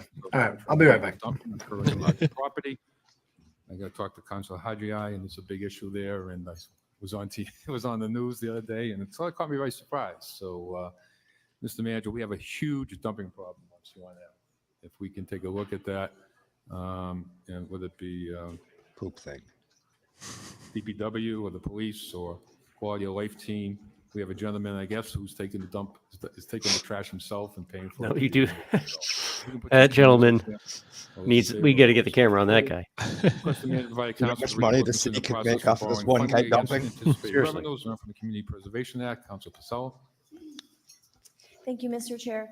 I was thinking because people are already paying the Community Preservation Act surcharge on their property taxes, it would be great to get some projects going ahead of time. See if we'd be able to do that so we can start seeing all the That was a great quick things that flash the of Donna CPA is looking gonna start miserable. funding in this city. Thank you. Thank you. Those in favor, opposed, so ordered. Next item is request Chief Financial Officer by the council to report outlining the debt associated with the major projects in the city, including already planned project Bronco High School. So the report shows how many Bronco years High are remaining School. on each project and how Bronco High projections associated with the various tax rental plans, including That's where I'd potential go. need for tax to the max to cover Nay. the debt of said projects. So the report should also include a projection of how adding Bronco Middle School to the Bronco High School MSBA proposal would affect said debt. This is the timeline for. I think it went back to the manager. I believe it did. Yes. Council Russell. Mr. Chairman, I don't know if you want to take 17B at the same time. Yeah. Wanna- you were talking about coverage of the Boston Parade, Brian, and Matt Shearer from 17B was held WBZ last week. News This was had from the the best video, clerk, which made a request and for he's new just approval him to holding up authorize city signs manager saying to how submit bad it sucks. the attached statement of interest to MSBA. That guy rules. By Louis Kumi on March 7th, We might be Chairman, having him on a show soon. this item, Yeah, I heard that. to be Super honest with you, excited. last I'm a week I was huge a little fan. surprised that Nothing to the item announce that yet, was but put before keep us, an eye out. I'll keep my fingies crossed. I just was surprised that we've already, just to be clear, so the public knows, this council already voted previously to submit Burncoat High School, and we all voted for that. And in my term as a city councilor, the 12 years plus that I've been here, I voted for every school that came across my desk for every school improvement. But during all that time, I had hoped that the East Middle School would be up after Burncoat Senior. And obviously, by virtue of us and the school committee sending it from us, That's another one I Burncoat kept. Senior High School, I couldn't delete it. separately, that was obviously a separate item. At this point, the school committee, even though when I spoke to some of the school committee members separately, they didn't have a good memory of that discussion at the school committee level. But that item came before us, and I asked to hold that item. And what I'm asking for with this 10C is pretty simple, because, of course I want Burncoat done. Of course I want Burncoat Junior done even. But I don't want the kids at East Middle School and the educators at East Middle School forgotten. And I don't want them, Mr. Chairman, I don't want us to George have our Ferry, eye for on sure. the prize. Mr. Manager provided assumption is many he of couldn't us, fly I don't know if very everybody, well, and you're because just there were smacking my separate window. sections in the budget preamble meetings. He gave us a chart that showed if Burncoat High School was constructed very soon, where that would put us with the debt service. What I'm asking for in this motion is to give us an adapted version of those charts and let the public see them, where it would be with Burncoat, which I hope is done soon, Burncoat High School. And if the council and the school committee, there was a majority vote that they wanted to add junior high school, Burncoat Junior High School, where that would put us on the debt service. And if you remember, Mr. Manager, that calendar, that chart that Mr. McGirthy provided, at least to me, during the budget session when I saw, I don't know if you gave it to everyone, but that chart showed the calendar pages, if you will, of the years, and where, at what point would some schools be paid off and give us a certain padding so we could afford another school without having to go back and tax to the max. And I think, unless I misunderstood during that meeting with you, Mr. Manager, through you, Mr. Chairman, that we were pretty close to being at going back to tax the capacity much more than where we're at now, because right now the city council over the years that I've been here has never taxed to the max, and that we might have to tax to the max even to cover Burncoat. Stop saying tax to the max. So if we're going to include Burncoat Junior High School at the same time that we're doing Burncoat Senior High School, and I know you don't have exact projections, but you must have a general idea, Mr. Manager, to put it on a chart for us and let us see what year that would be. And if we did the junior high school and the senior high school together, at what year can we afford to do East Middle School? And if that year, Mr. Chairman, is 3 years down the road, it's 4 years down the road, 10 years down the road, maybe we'll talk about it. Maybe it's something that we could do. But in the meantime, Mr. Chairman, if that calendar is not going to allow this city to be in a financial position to do East Middle School anytime soon, we're talking decades later, then we should be open and honest about it. We should have a short-term plan. Right now, with the help of our legislative delegation, we've got funding lined up at East Middle School for window replacements. They did a roof on it not too long ago. I believe they even did a boiler. But there is much work to be done there. When we had the landlord summit the other day, we sat and listened to Mr. Spencer, our code commissioner, talk about housing and what's a safe sanitary housing. Keep going, roll He biz. talked about It's almost about 20. insulation, about windows, about peeling, chipping paint, about things that were not accessible. I leaned over to one of my There it is. colleagues, one of the legislators, and I said, I think he just described East Middle School. Because that's the kind of system that I would challenge each one of the public, each one of the school committee, each one of this council to meet me at East Middle School. And let's come up with a short-term plan if we can't afford to replace George East is Middle inviting us School behind the middle school. anytime soon. We should have a short-term plan. And Mr. Chairman, the Providence Street Junior High became the Vernon Hill School. There might be another use for this building down the road. So putting money in this building in the short term is not just throwing money away. We might need another facility for La Familia. We might need some other facility down the road. And the use of that building, even if it was sold and turned into housing or down the road, it would be. What do you think George's nickname was in high put more school? money into it now and fix it up. So, Mr. Chairman, those are my items. The nasty I man. know you said we're under a schedule, but Mr. Chairman, on this communication that came last week, the last line says a deadline for major renovation. My guess is he always went by replacement George. projects is Friday, He would even April not 12th. like Georgie. I don't know if Sweaty. that means we have to mail it to them and they have to receive it by April 12th, or what does that mean, Mr. Chairman? You would know better than I would. I think we have until next Tuesday, Mr. Chairman. So if this, To the chair, to the council, we have until April 12th to submit our decision or our vote to MSB in terms of our direction with Burkle Middle.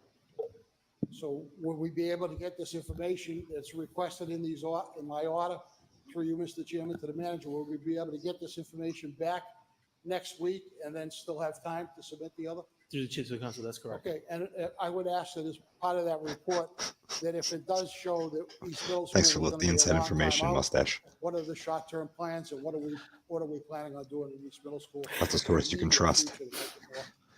Were you around back then, George? Were you, or when did he grow you? Councilor King? Thank you. If you could just reiterate the timeline for me, when it has to come back to committee, and I just want to be clear with the motions or the orders that were passed over. We have to send and confirm our vote or decision to MSBA by April 12th for Bronco Middle. Okay. This is just a communication here that was held. This communication was held, but it was asked last week for us to continue to work on a report.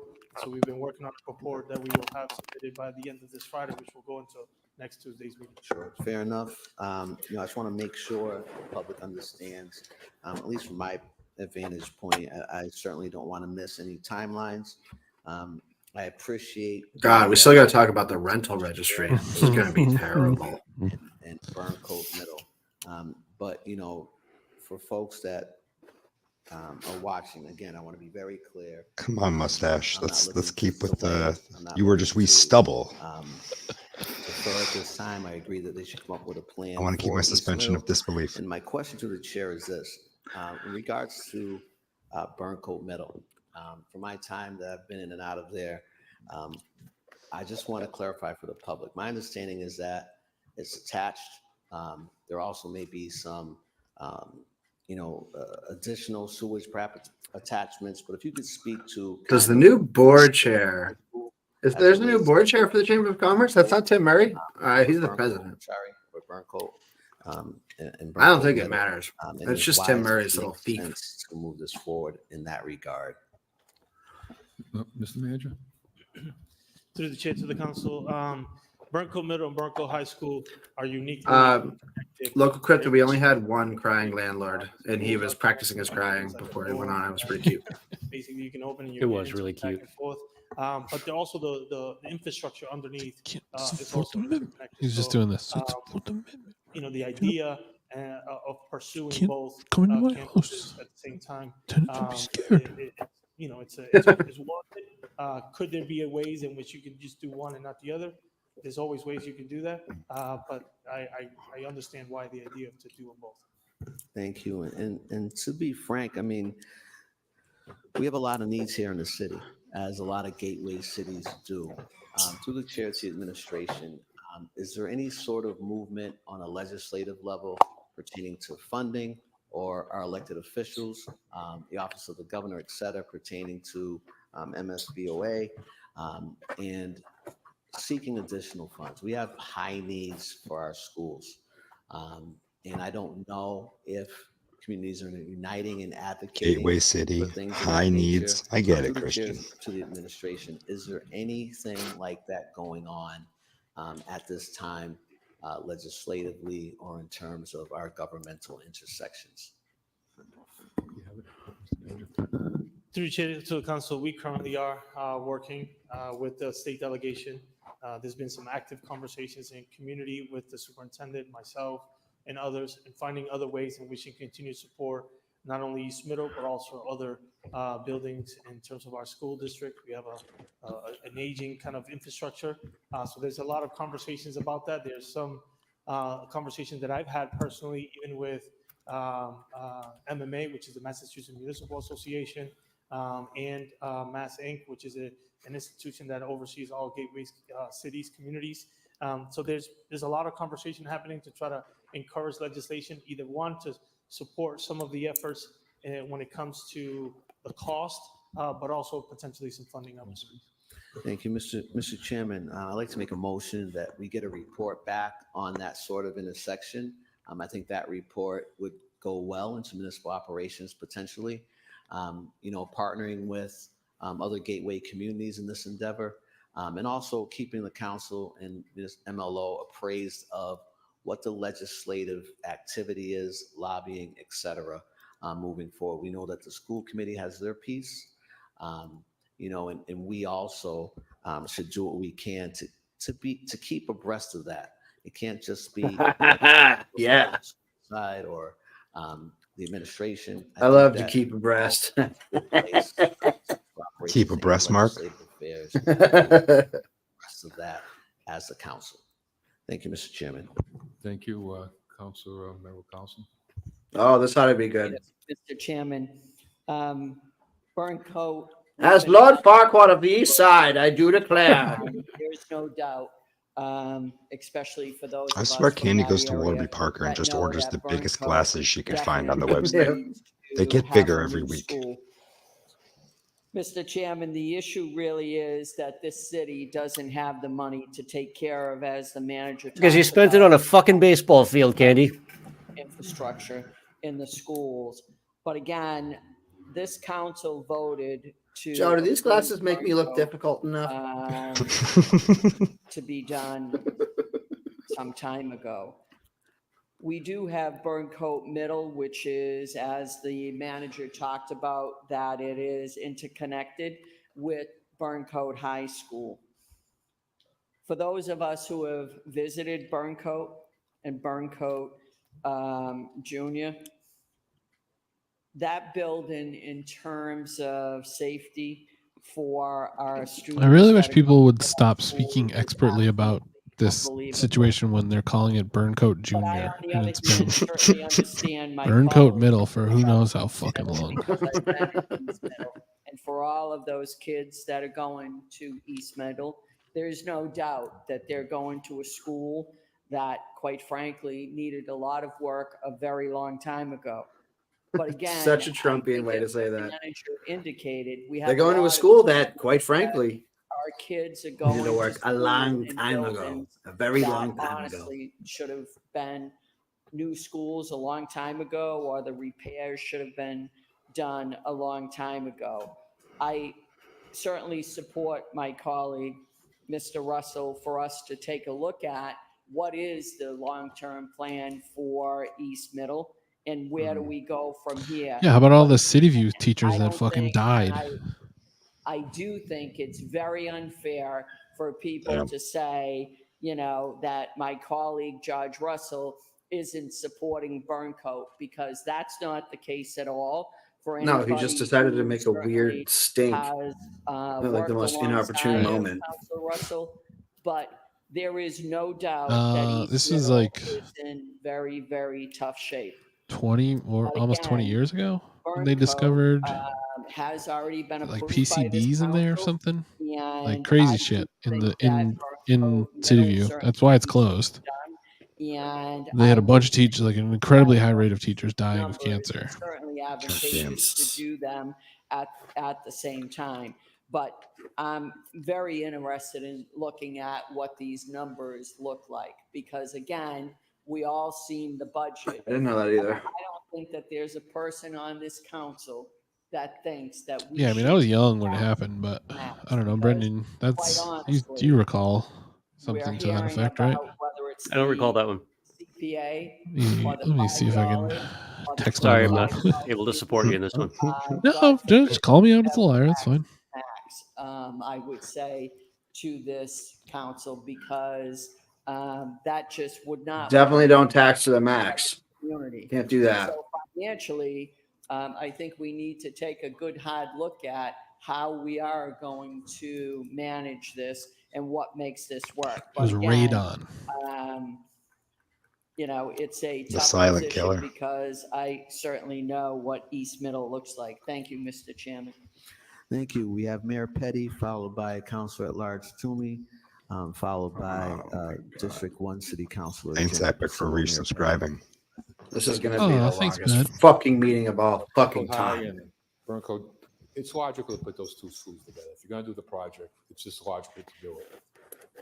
It's an important part. The real reason it's important to do the two schools together, which I don't understand why nobody is getting at this. Like the thing Burncoat is known for is its programming around arts and entertainments. But starting at the middle school level, the MSBA doesn't fund auditoriums for middle schools. They fund cafetoriums. So just by the weird decision that somebody made 50 years ago or 70 years ago to connect the two schools by a breezeway, the MSBA can look at the schools as being one facility and mock up a plan for a combined middle high school. We have a bunch of those in Central Mass. It'll be good luck to you, Brian, because when the townies realize that their 7th grade daughters are going to be physically in the same space, hypothetically, as senior boys, they are going to lose their marbles. But it actually works out really well, and it gives middle school kids in the Commonwealth access to resources that typically only high school students have. Yeah. Yeah, the two schools work so closely together in their in what their most important programs are, which is arts, that it's fucking stupid to But it's just so separate them. stupid that they're not just saying that, which I mean, Right. I know I have the luxury of being the one guy in Worcester who actually worked for the MSBA. And along with that comes with a little bit of baggage of knowledge. But every one of these people has my fucking phone number. Like, you can just ask. It's not that difficult. I want to thank the state delegation because the mayors did meet last year about funding additional funds to the MSBA. It's also just a fucking entirely moot point. Like, this is not a city council issue At all. Well, the city council has to vote on the school committee order. The city council is the one who submits it to the MSBA because the bonding happens on the city side. Thank the state delegation. This has happened with every high school project. Is the city council fucks it up after the school committee makes a proper education based decision. We're an 80% reimbursement. 80%. So cool. We don't get 80%. We actually do a lot of community things on that. I just want to say thanks, Eric, for backing me up without knowing it. Last Friday with the school committee. About the radon thing. About that. There's some movement maybe to look at that, what's reimbursable, what's not reimbursable. And BLN, that's a relatively new change. So the Mass School Building Authority has only been fully operational since around 2009, 2010. North High School was built under the old program. That was the last Worcester school built under the old funding model.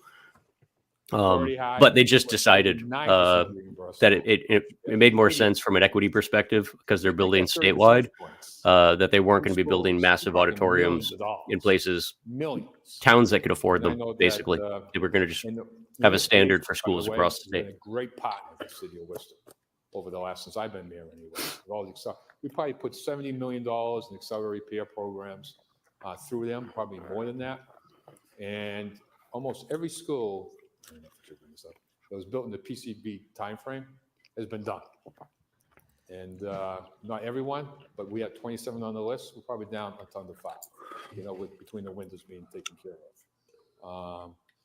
So I think that's an important stat. Nobody talks about that, but I'm pretty proud of that stat. And Dory's taken down. That's one school done. Burncoat, another school. Why is nobody talking about this stat I've framed in a weirdly self-serving way? So a lot of these no one else is self-serving in the way that I'm self-serving. What's up with that? more than Burncoat, there's a number of schools. And this is why was in the meeting today with the city manager, we're talking about maybe federal, something was brought up by representative of the federal government, said there might be federal funds somewhere available, not promised, but something we should be looking at, right, when it comes to infrastructure. Because our schools, you really look at, we give $3 million a year. Not related to anything, mostly just because I enjoyed some. You know, you could buy all kind of legal mushrooms or mushroom chocolates in Washington, D.C. Yeah, I love a nice mushy chalky. Yeah. Clearly, that's Shit's pop one awesome. of those, go about your day. Oh, dude, all the Smithsonian's were 10 times better. This is why yeah, buddy. Superintendent doing analysis of all the schools. Yeah, I have like 3 bars in my fridge. I think I might just eat one right now. There is a lot of need. Have a mushroom chocolate, head up to God's Acre. The superintendent has done. Speak to the landlord. Piss on a deed rock. We're going to pay for that. Speak to the landlord. That's a good one, Travis. But this is an important project for that neighborhood. Yeah. Up in Bronco. What did he do? For years. This is a neighborhood. They had talks. According to the Telegram, he toured the back room of a store. Whoa. Yeah, he did. Yeah. Impact. Whoa. Yep. And I think this school with the went to the village. That's cool. Be a huge I game love the changer village. there. No question in my mind. They had a there's just so much fundraiser for a heart attack You don't going. have to squeeze it onto a dot or a square.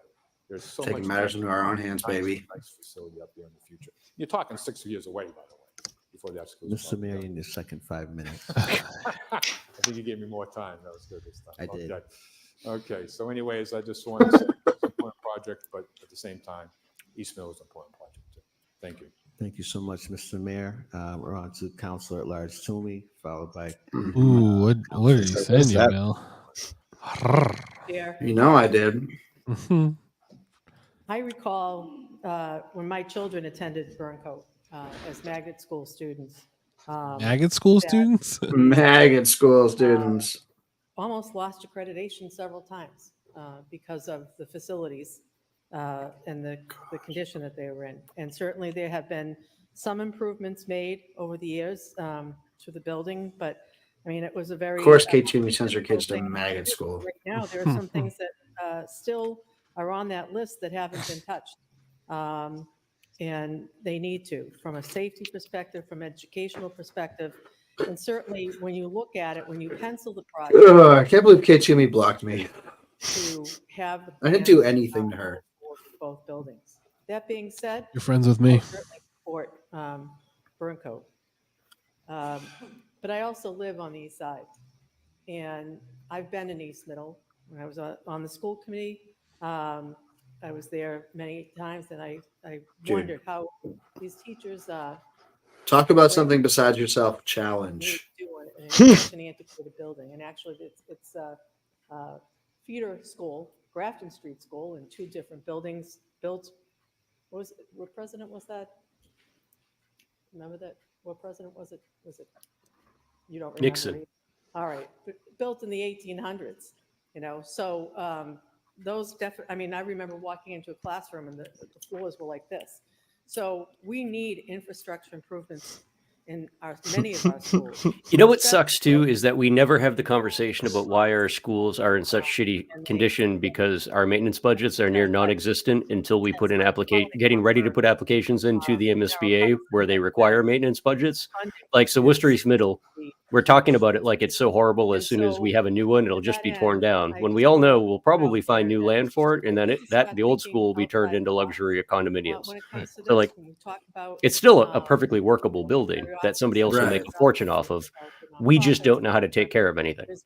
And that's right in George Russell's real estate fief.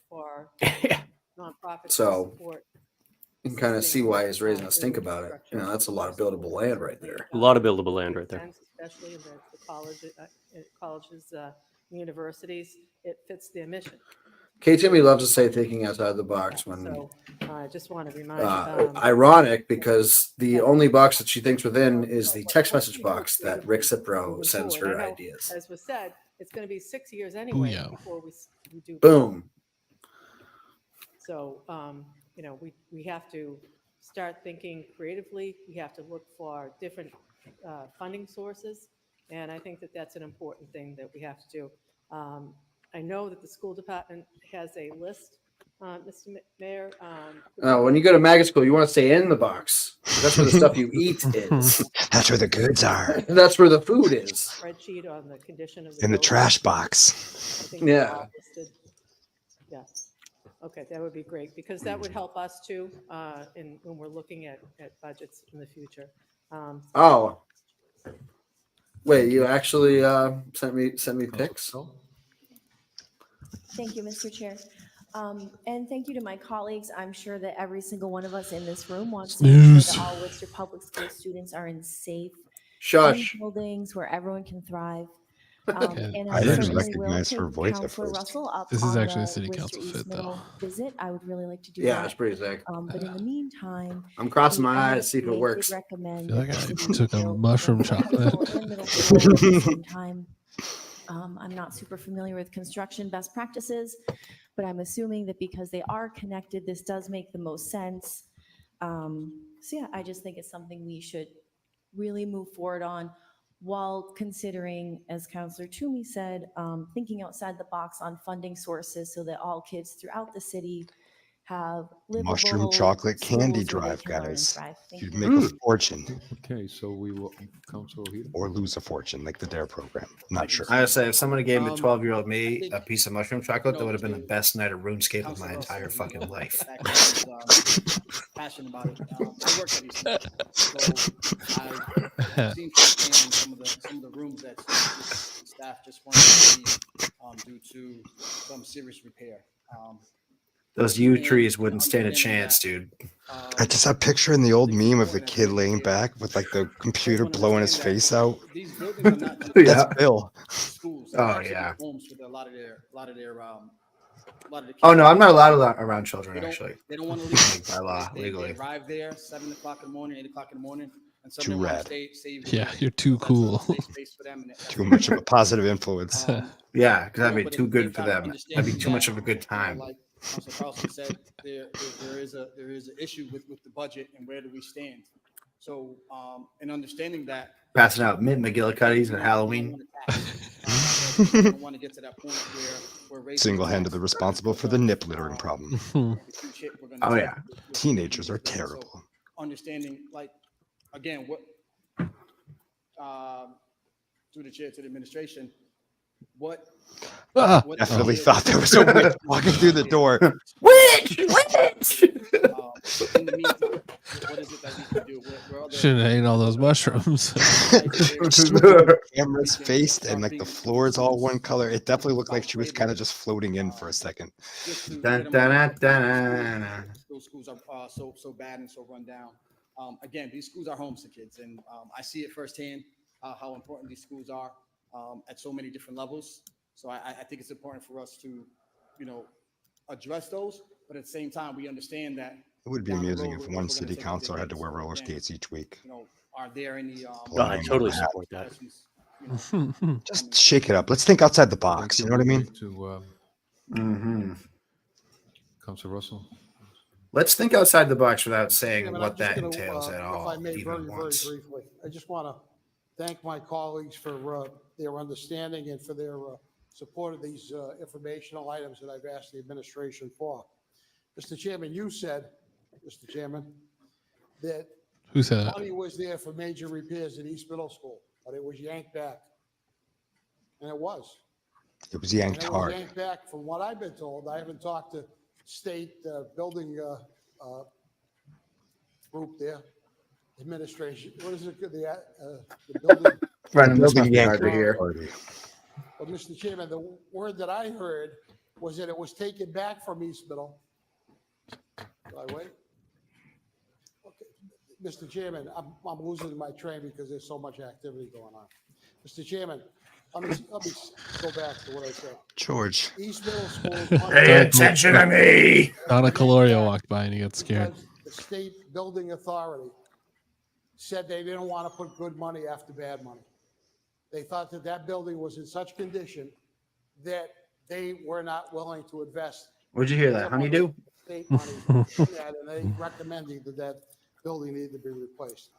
Mr. Chairman, More than one speaker said it's going to be at least 6 years. If it's going to be at least 6 years on the calendar before we get started on Burncoat, how many more years is it going to be at East Middle School? And that's what I'm asking in my item.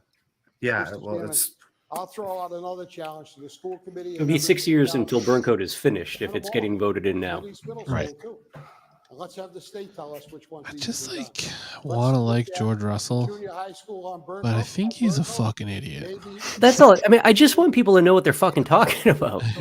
It's and figured and worked in for a lower amount than starting a whole new building. I have no idea. Is Doherty done? It's well above my pay grade. it's done at the end of the Just school about. year. Yeah. They're going to do the ribbon cutting in October. Dollars, and we need to provide reasonable facilities. Thank you. remember when Doherty caught on fire? That was so sick. That's That was what. a cool day. Yeah, Camber saying it reminded me of that day. Thank you, Mr. Chairman. I first want to thank you for sharing with us some of the work that's being done in regards to all of this. Particularly connecting and convening with other mayors across the Commonwealth in regards to this. I think it's important for people to like That being said, as I say, separate the fact that somebody might be a nice person, I'm ready to and vote they for can still today. be a It's a also dangerous very idiot, clear or to me like you can not like Yeah. they can be nice to you and you can still, and I don't fucking care. Like did it at one time, right? There's rules. there's an extent at which it's like There's a financial component. you do your fucking job, city councilors. I don't Yeah. care if you're pleasant. Assistance from the state. Do your fucking job. There was some Kate Toomey is not all that federal dissimilar to a assistance few of my as well aunts. that we can Right. access. Do I love them? I Yes. just want to reemphasize. Would I be mad if they were my city councilor? Yes. I'd be very mad. Yeah. I demand better. Right. I look forward to when Joe Petty's no longer mayor, so I can just get stoked when I see him out in public. Yeah. Because he's forever going to have that local fame. Information can flow. The thing is, too, you can be a really nice guy who also is an idiot, but nobody has to know you're an idiot if you just keep your fucking mouth shut. Right. Right, Whoever yeah. the additional stakeholders are, is going to require, a convening of yes. the Yeah, mayors. Robiz. It's For also now, gonna every time I require, see Joe, I just get more unity frustrated and, with the guy. cohesiveness with the gateway cities and their elected bodies. And I really, really want to emphasize the importance of us doing that in all those school committees as well. We're going to need all hands on deck to take care of municipalities of this size. Yeah, Joe was kind of a smarmy shitbag and I during that totally race, if we're support being that. frank. And I support the Councilor Russell and his advocacy for East Middle and the need for a plan. I am willing to vote this today, however, because it simply makes sense. Thank you, Mr. Chairman. Thank you. And this is why I've been advocating to put money aside into the stabilization fund for the last several years. And with the Tax to the struggle, max, baby. Let's go. We get some money there anyway, so so I want to thank the manager for actually putting that into place. Okay, so this is going to report is going to go to the city manager that requested by the council, and I guess the motion is to pass 17B. Vote. He'd be What's that? so lucky. Yes, I'll hold. My motion was to hold it. Oh, do you have a motion to hold? It was to get the information first, Mr. Chairman, but Okay. whatever you want. Okay, you want to hold it under privilege? You need 4 votes. Councilor Hida? Yeah, I believe I have to recuse myself. Okay, thank you. Why do you want to hold it again? So the motion is to hold under privilege. At 17B. As long as, Mr. Manager, we're going to get the report back next week and we can take this vote. Okay. Mr. Chairman, can I ask a procedural Sure. question? If that's a personal hold, why we need 4 votes? No, it's held last week. Second time, thank you. Only Okay. second- Wow, you Mr. Chairman, fucking Senate idiot. 10C to the manager. It's very, very disappointing when these fucking people ask questions that like Roll call. us casual viewers Mr. Chairman, I hold know 17B. exactly the Council answers Bergman? to. Yes. Council Calorio? Yes. Council Haji? Yes. Council King? Yes. Council Merrill Carlson? Council Nguyen? Yes. Council Ojeda has recused himself. Council Pasillo? Yes. Council Russell? Yes. Council Toomey? Yes. And Mayor Petty. Yes. Okay. Is that a vote to hold? We're waiting for Yes. some items here. So let's Because see. then it was second week in a row, so they needed 4. Was 10C sent to the manager? No, I know, but why are they? Don't they? They 10C for the manager. Tuesday is. 10 Oh no, they have until April 12th. They in said, favor right? of postal audit. Yeah. 10D. Right, but I read that it was April 4th. Provide city council Right. report detailing frequently asked questions and answers relative to the new rental registry. I'm not saying it was a program, good definitions idea. of I'm exemptions just from potential exemptions may include but not limited to institutional owned properties, other government entity owned properties. That's what I'm saying. That's what would be so funny if they were wrong about the day. Occupied by the property owner's immediate family. Said frequently asked questions should also include answers about cleanliness and responsibility of tenants and landlords, especially those that may interfere with the tenants' rental property rights. Council Russell and Burke. Mr. Chairman, as I say every time that I talk about anything with real estate, I just say, just for the public record, I'm in the real estate business. I'm also a homeowner and a property owner, so I got that letter in the mail that started by saying that the city council told us to do this. Mr. Chairman, may we take 10M and 10? I started to give one of my mushroom chocolate to George. I hate the George Russell show. Why does he keep doing the Mitch McConnell pause? That's what the hell's going on the other side of the camera? Rental registration program that reduces from $300 per day to $10 per day. What was the other item? Was 10M and 10J. 10J. 10J?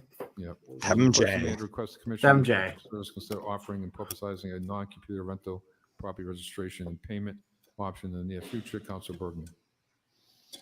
Mr. Chairman, I don't know about any of my. He had colleagues, cataract I got a surgery, ton of too. phone calls. The other day, I walked into a coffee spot, and there was a group of gentlemen that meet for coffee on a regular basis. Oh my God. Are we really basing our public policy off of the group of gentlemen who meet at fucking Honeydew?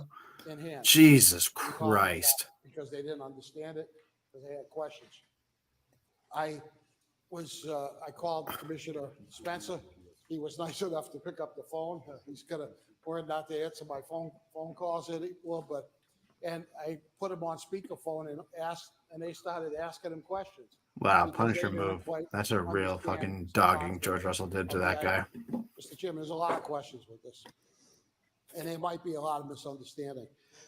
That's why I think that, and there has already on the website a bunch of questions and answers, and I appreciate those.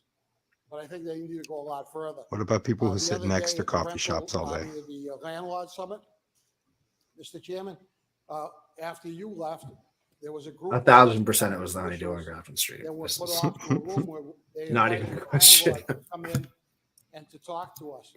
And they started quizzing us. They had all kinds of questions. And to be honest with you, we didn't have a city staff person in that room. Yeah, what's next? Gonna put a yellow star on my We chest. were answering the best we could. We got a question at that meeting from a person who asked if certain kinds of apartments, if the ownership of certain apartments, if they were going to be subject to this.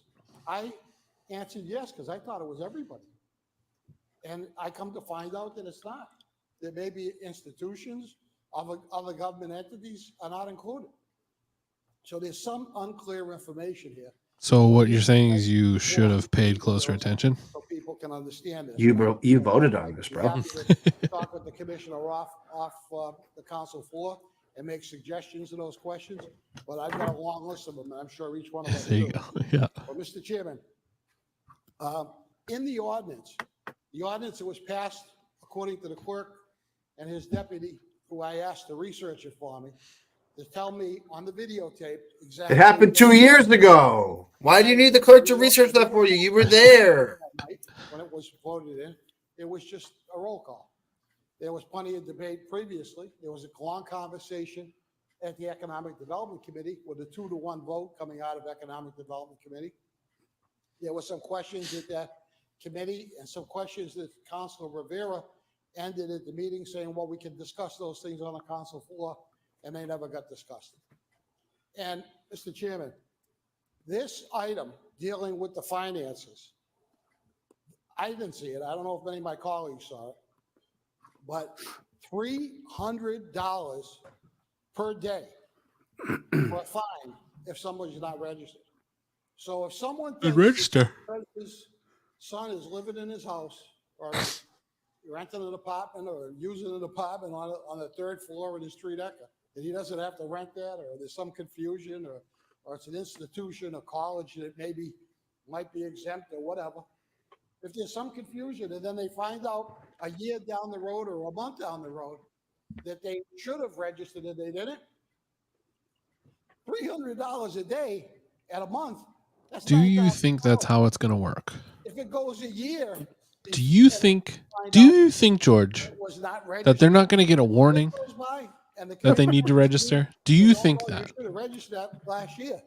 No, automatic $1 billion. Are you fucking thick, dude? $8,000 for a fine. I mean, that's absorbent.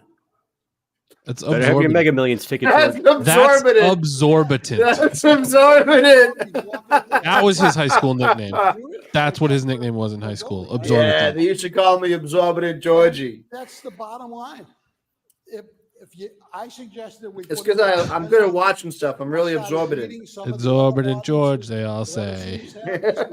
He's just an exorbitant George. He's just an absorbent George. Per month. Well, he voted on this thing, then he's trying to take it back. Absorbent George, they all say. Yeah, he got really yelled at by some guys at Honeydew. Absorbent doors, they all said. Well, he's just an absorbent George. What a banger. God, Warren Zevon, man. Oh, he just said it again. Dude, Zevon's the king.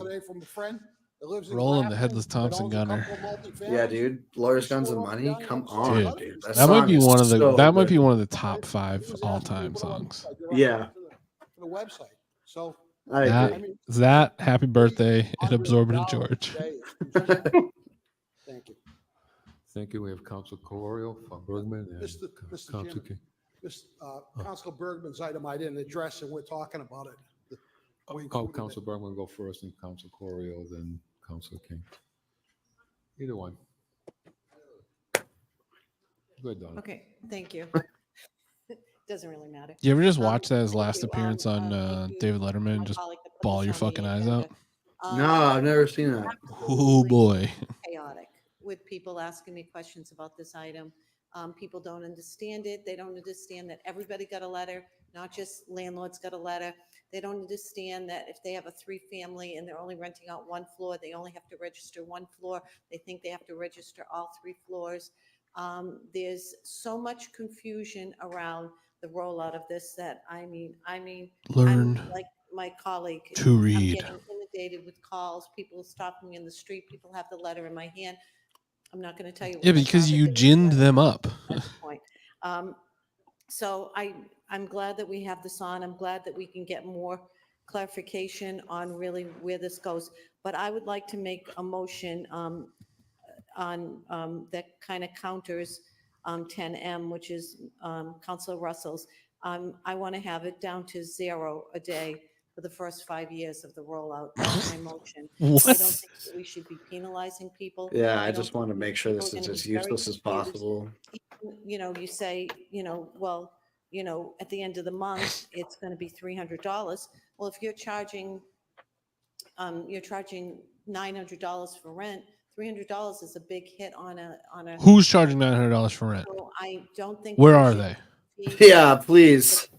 Give them my number. That's some fucking George Bush price of milk bullshit. You thinking that people charge $900 for rent? Are you out of your fucking gourd? It's 1 banana, Michael. How much could it cost? $900? Confuses me is why don't we, and I can do this through the chair to either Mr. Spencer or to the city manager. Why don't we do the colleges, the units at the colleges? Why are we not? Why don't we do the colleges? Because if we're doing this for the reason of understanding that what units are good and what units are bad, aren't there other colleges or residential halls that may need some work? And I don't understand why they're not being included in this. So I think presumably there's an entity involved there. I'm not saying that you shouldn't not do it. That's fine. I'm whatever. I'm agnostic on that front. But to And, say that I would colleges are the make my same as motion apartments to have this down to 0 is for the first 5 years. Thank you. what's that called? Lying, I think. Yeah, that was lying. Look at Councilor Bergman, Kate if I- Toomey. She needs so Yeah, much thank you, Mr. clarification. Chairman. Let me first Oh, address, she had cataract surgery. some of the comments. These fucks have to get up in a tizzy Comments. because this is their only constituency is the people affected by this. It's Right. like, okay, they have to work now. That's the maximum I believe the city can find anybody per day, and I think there's going to be an extensive period of time where people have to get used. This should be a rallying cry. This issue should be a rallying cry for everyone to get this number, this voter number up above 20%. Yeah. Like this is exactly, this is how they Password. keep I'm gonna tell you, control. Mr. Chairman, I've got 1 million passwords. I don't want another password. And I'm at that age where I'm probably at the I'm not the cutting edge, but at the extreme I love edge. that Mo is now telling the entire city that he uses one password for every account that he has out online. Now, I'm not suggesting that you should go out and try and access one of Mo's accounts and figure out what that password is, but he's got only one. And the over Mo Bergman, 69. own residential property in the city that they rented out. And the one common denominator amongst all of them was, we ain't getting on the computer to do this. And it wasn't because they didn't want to. Then fucking pay up. As often as some of the other people do. So I think at the very minimum, there has to be a way to register. And I understand through Commissioner Spencer, who was kind enough also to take my call on a day where it probably would have been very easy to recognize why I was calling and ignore it, that they are taking registrations over the phone. And they are doing it with hard copy as opposed to just the computer. But I think that has to be made known to people. And I think that's another reason why I think charging people at the outset $300 a day is just not the way to go. I will also say that I personally don't remember us all agreeing as a body that was the fine or the penalty. Maybe it was there. Maybe I overlooked it. I'm not saying I'm infallible, but I don't remember seeing it. I was rather surprised. You didn't read the fucking thing. So I think we can do better with the amount. We can come up with something much fairer, much more reasonable. And I also think we need to roll this out in a way where people can do this, not just online with the password, but do it without worrying about using the computer or adding another password to a life, all of our lives, which have way too many passwords. Let me also say one other thing. Imagine this being your fucking your bugaboo. Imagine this being your goddamn city councilor. This is Imagine this being your fucking dad. Seriously. Congress is working on banning TikTok, and your dad doesn't think this whole internet thing is going to work. Imagine this being your lawyer. Still addresses that. Having said that, I don't know why we're charging people money on commercial units to register. Let's just do Tell biometrics. homeowners that if you register, it's free and you're welcome to register. I think we should have the same policy for commercial property owners. They're not renting to residents that live there. And our concern with this ordinance was to make sure we knew who owned the property so that residents weren't in harm's way if there was a fire, if there was a flood, if we needed to reach the owners. I think maybe too late this year to roll that back when it comes to commercial owners. But I think going forward, if commercial owners do register, I think they shouldn't have to pay to re-register on a yearly basis. And let me just say one other thing, too, Brian, I and need that to is admit that I as don't think much I've ever as heard I bugaboo in a understand statement. the, And that need was, I had to look it up. Just in music lyrics. program tries to address. I just think I got a lot Just of in questions. restaurant names. Other than, Just in steakhouse contexts. Probably one of the items I got more One of my questions favorite for Canadian phone on restaurants. than many other items I could think of in my I had a recent girlfriend that memory. brought me there for my I birthday just to think insist the that I best kiss the efforts were made moose, to and it do was this, the most but we demoralized I've need ever to felt. do it Oh, better. wow, yeah. We need to take more time with it. We need to Did you dump understand her? that everybody's No, I gonna kissed the sign up. moose. Yeah. Not gonna sign I was up real for heavy it. with low self-esteem. Not I gonna kissed the sign up, moose. Because they just don't know. I mean, Sometimes just you a gotta kiss the question moose, to pal. chair, to city manager, was this letter done in multiple languages or was it just done in English? Mr. Manager? Through the chair to the council, currently right now it's on the one language. I started playing I mean, Fortnite because if they're going and to talk there about are this a dumb lot of shit, people then that Yeah, only I understand can't English as a really language. hear this shit. So I'm just saying, and what happens, let me just finish by saying this. What happens if one of those property owning folks where English is their primary language, who always pays their taxes, who always does the right thing, doesn't know what this letter expects them to do because English isn't their primary language. And we have the Literally the $300 first time you've ever worried about that. Is that Yeah, really. So we need to revisit a lot of things and do it better. Thank you, Mr. Chairman. Thank you. I think it's Council King. Thank you, Mr. Chairman. I want to thank Council Bergman and I thank Council Russell for bringing these important matters forward.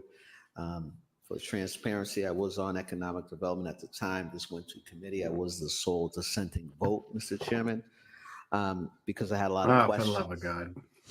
And after continued engagement with stakeholders and the like, was willing to compromise and move forward and support this. I'm not sure how I'm feeling about hot take Christian At the King these Landlord days. Summit, I reiterated my concerns. They haven't changed. Yeah. I'm glad we're taking a second look at this because from what I can see, folks, when we were talking about this, asked me to have a wait and see approach. My wait and see approach and these orders have made it very apparent. Anybody watching Three Body Problem? Done here, Mr. Pretty Chairman. good. I gotta finish the My book. question to the administration, to the chair, is: Do you understand the book? Yeah. Well, I'm reading the English version, Brian. The impression that Oh, all right. I didn't think of that. That requires us to inspect them every 5 years or so, and I'm not quite sure. My question to the administration, if they could share. Rocket couldn't what care that less. He just requirement wants to is go or what outside. That legislation is, or if I'm accurate or inaccurate in my recollection. It's good though, Bill. Chair. Yeah, it's really good. Yeah. Commissioner. Through the chair to the counselor. So there is under the Massachusetts State Building Code, there are requirements for a number of different group uses. So it depends on the use of the building. Movie theaters, commercial establishments. We don't have those schools, either. Things like that, auditoriums and residential as well. And residential goes from 3 units or more. And that's under the 110 periodic table. And the table is really just talking about the frequency of those inspections.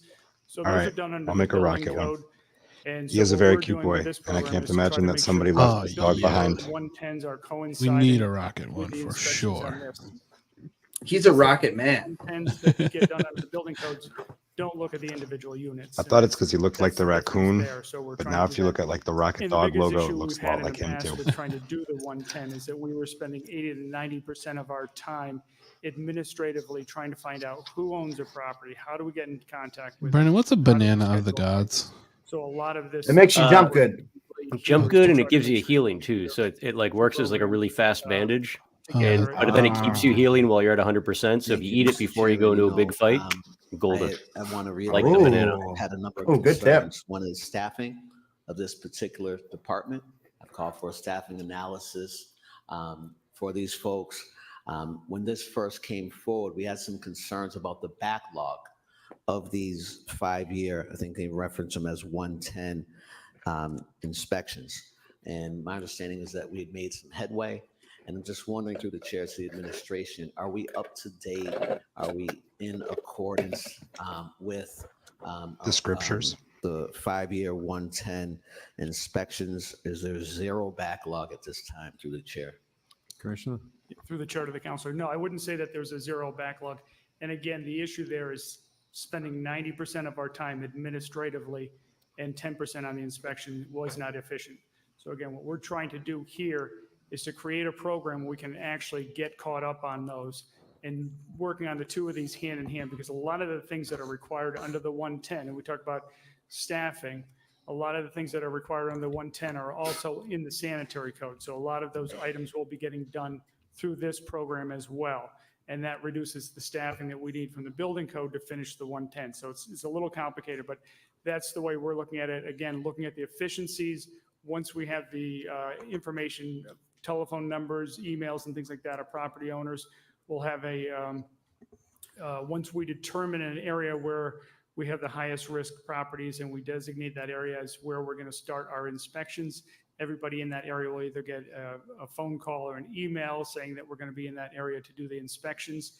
They will then have the ability to go online, hit a link, and schedule the inspections or call our office. But they're going to be in charge of when those The- inspections with- are done. We're not doing At surprises. least in my experience, Through the the thing chair, with we already LLCs is identified that those an areas. agent is always No, listed, that's part of the. Okay. and part if of this you, process- sorry, through the it's chair. usually their lawyer. Part of the process is really identifying Or a what lawyer, properties and are if rental, you and then we play can determine dumb where those or higher bother rent them enough, they'll usually give you the phone number of somebody to talk You know, to. equities and important. Yeah, if you go to the registered agent section of an LLC, like that's the person that they're actually required to I asked for a report act quite a on long behalf of the time business. ago regarding the backlog of these inspections, and those have yet to come before us from my recollection. I would like to make a motion that we get an idea of where we're at with regards to the 5-year inspections. I certainly don't want to set this department or municipal employees up for failure with expectations that are not able to be met to the degree within which they should be met. Mr. Chairman, you know, with regards to the orders here, I certainly CL support Berg Powers, I'm just seeing your waiving any and message. all registration You need to fees. make enough chocolate pudding for If that's everyone. not a motion on the floor, I would like I to want certainly chocolate make pudding that now. motion. I'd like to sign on to Councilor Russell's 10M. I think he hit the nail on the head. $300 is too much. I think $0 is not enough. Perhaps $150. $0 is enough. No fine here. $150 per half day. Through the chair are we Is that aware fair? of whether or not in any other municipalities where they have rental registries that there's any incentivizing for them to participate?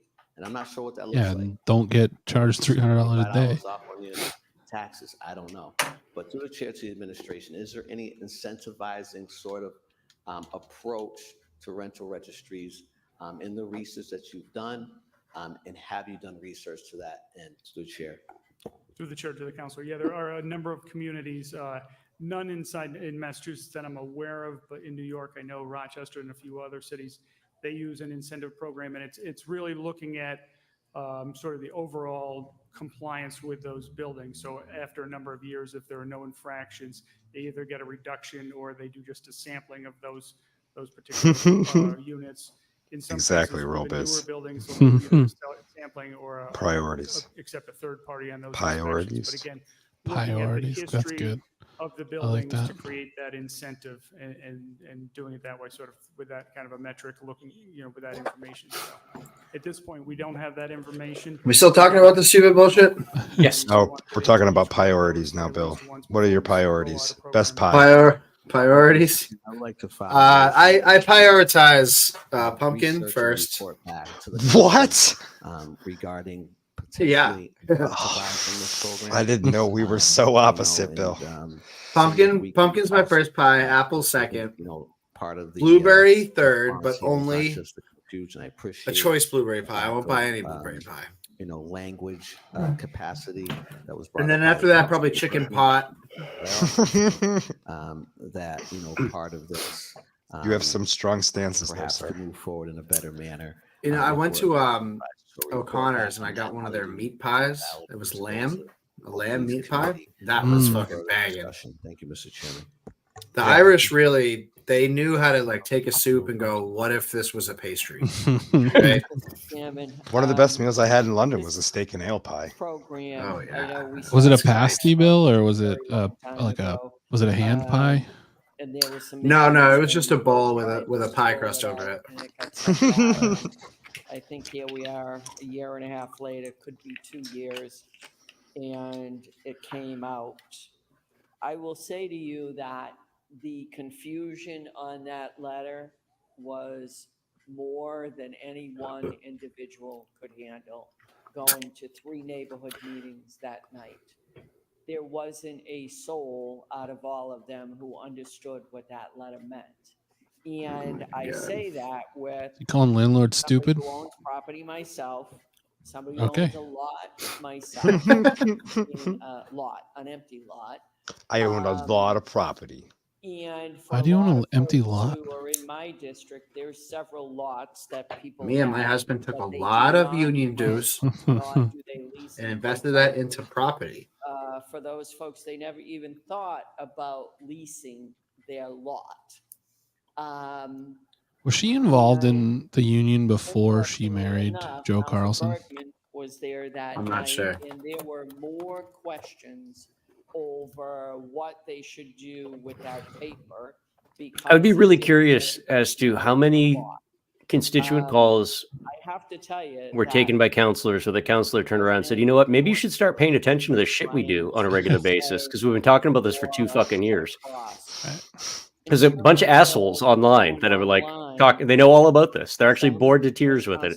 We've talked about it so much. But it certainly doesn't work for a lot of people. And I clearly found out.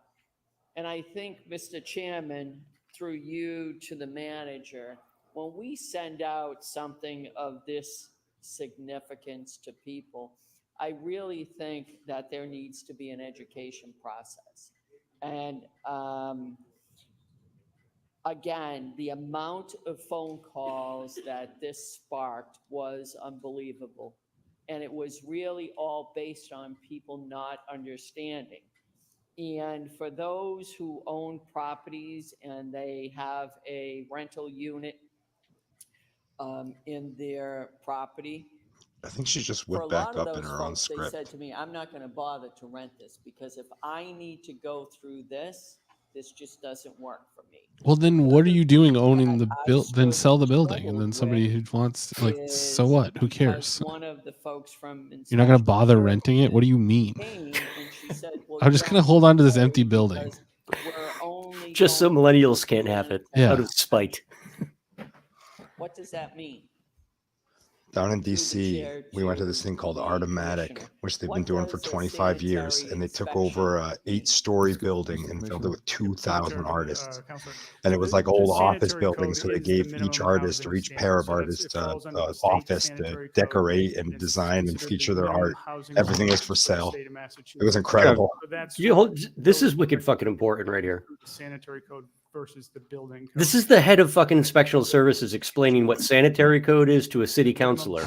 Sanitary code is what allows you to fucking rent something. Like, To the commissioner. I think that that's great. You can quote that to us.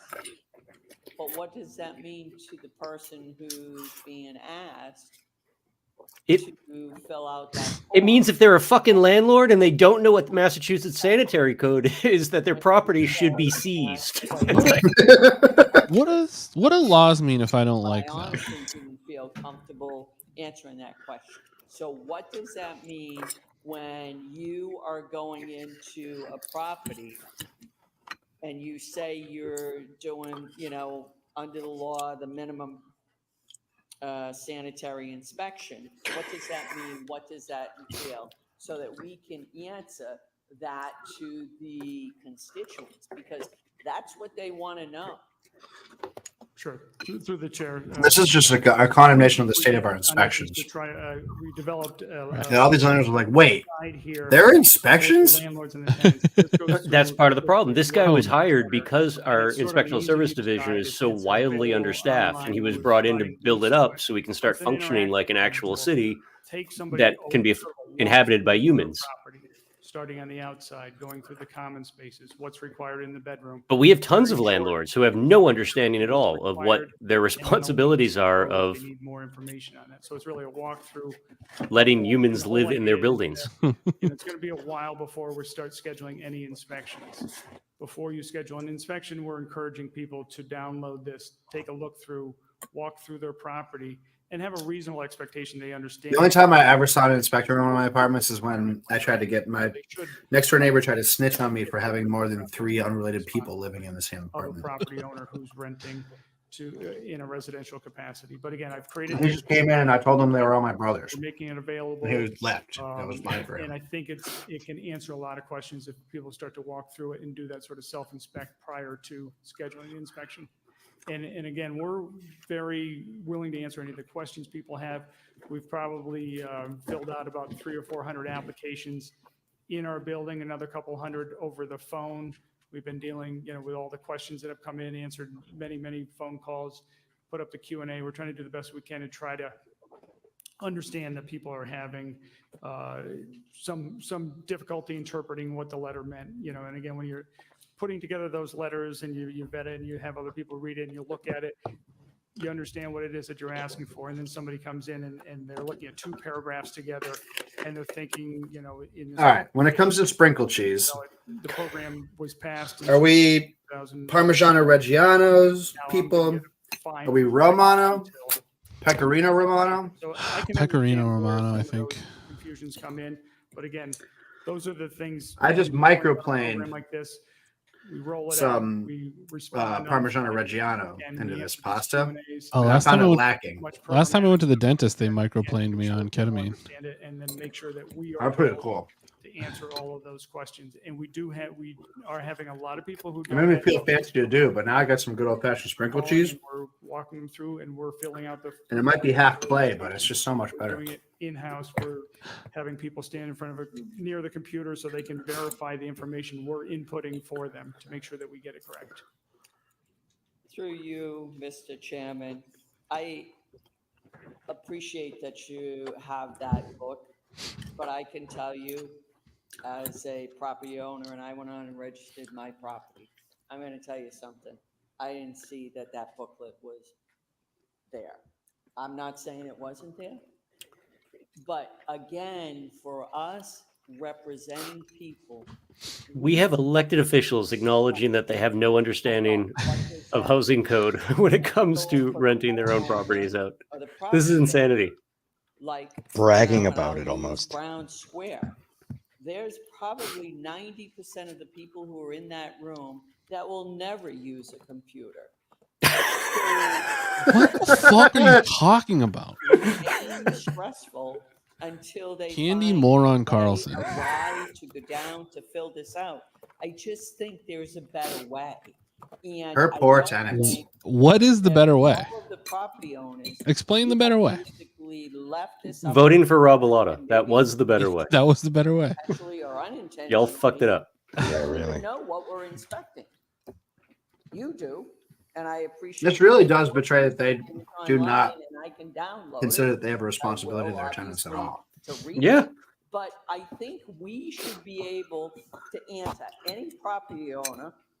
in This is one of those conversations, like if there was a lawyer in the room, the lawyer would be screaming, "Stop talking." Right. Yeah, right. say, Even if he what wasn't their counsel. come in to inspect. Be And pro Mo Bergman bono. is the lawyer in the room, Yeah. and he's just talking. We can't do that right now.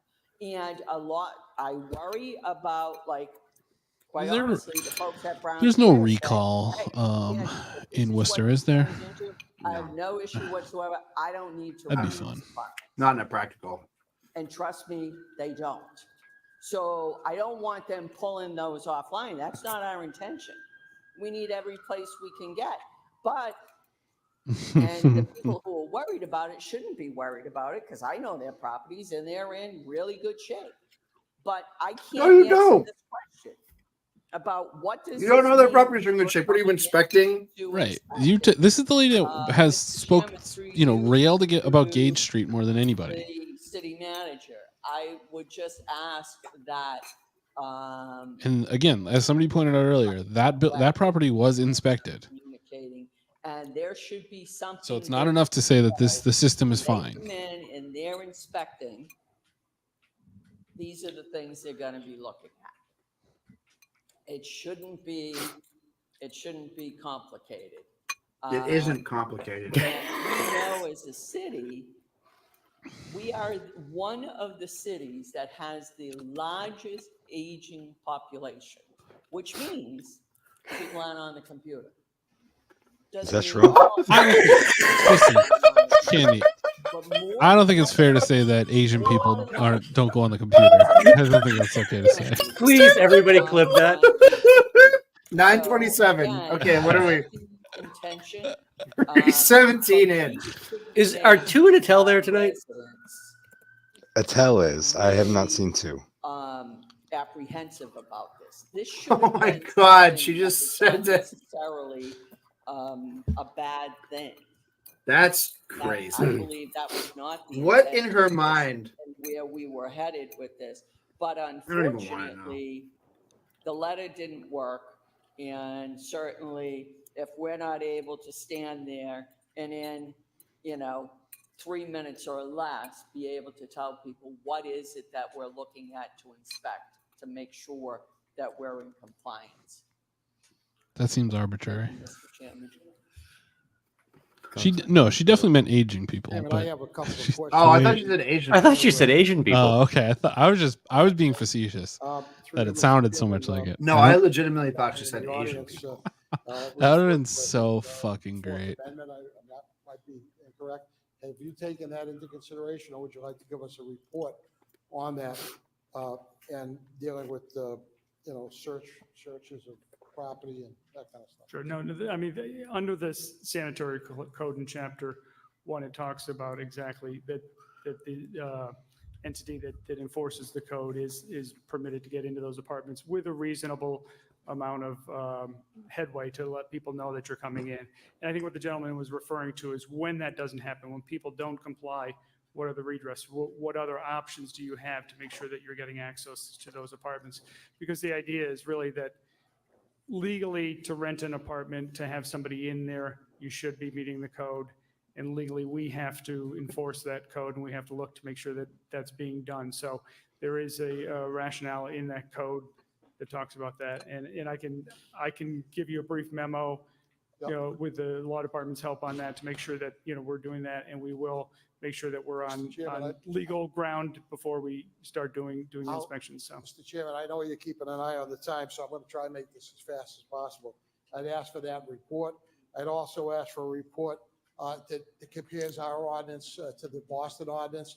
In the Boston ordinance, they have a right to deny, that the tenant has a right to deny access. I didn't see that in our. Yeah, well, Biz, that's the. I'd like a report.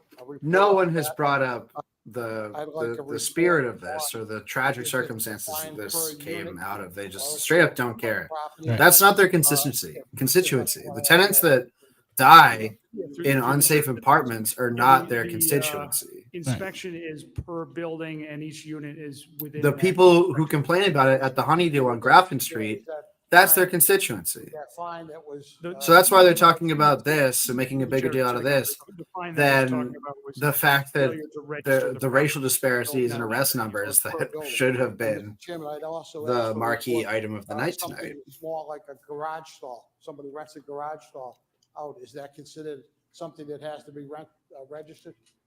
Can they live in it? Through the chair to the council. Yeah. Any No, you guys don't want ADUs. They can't live in it.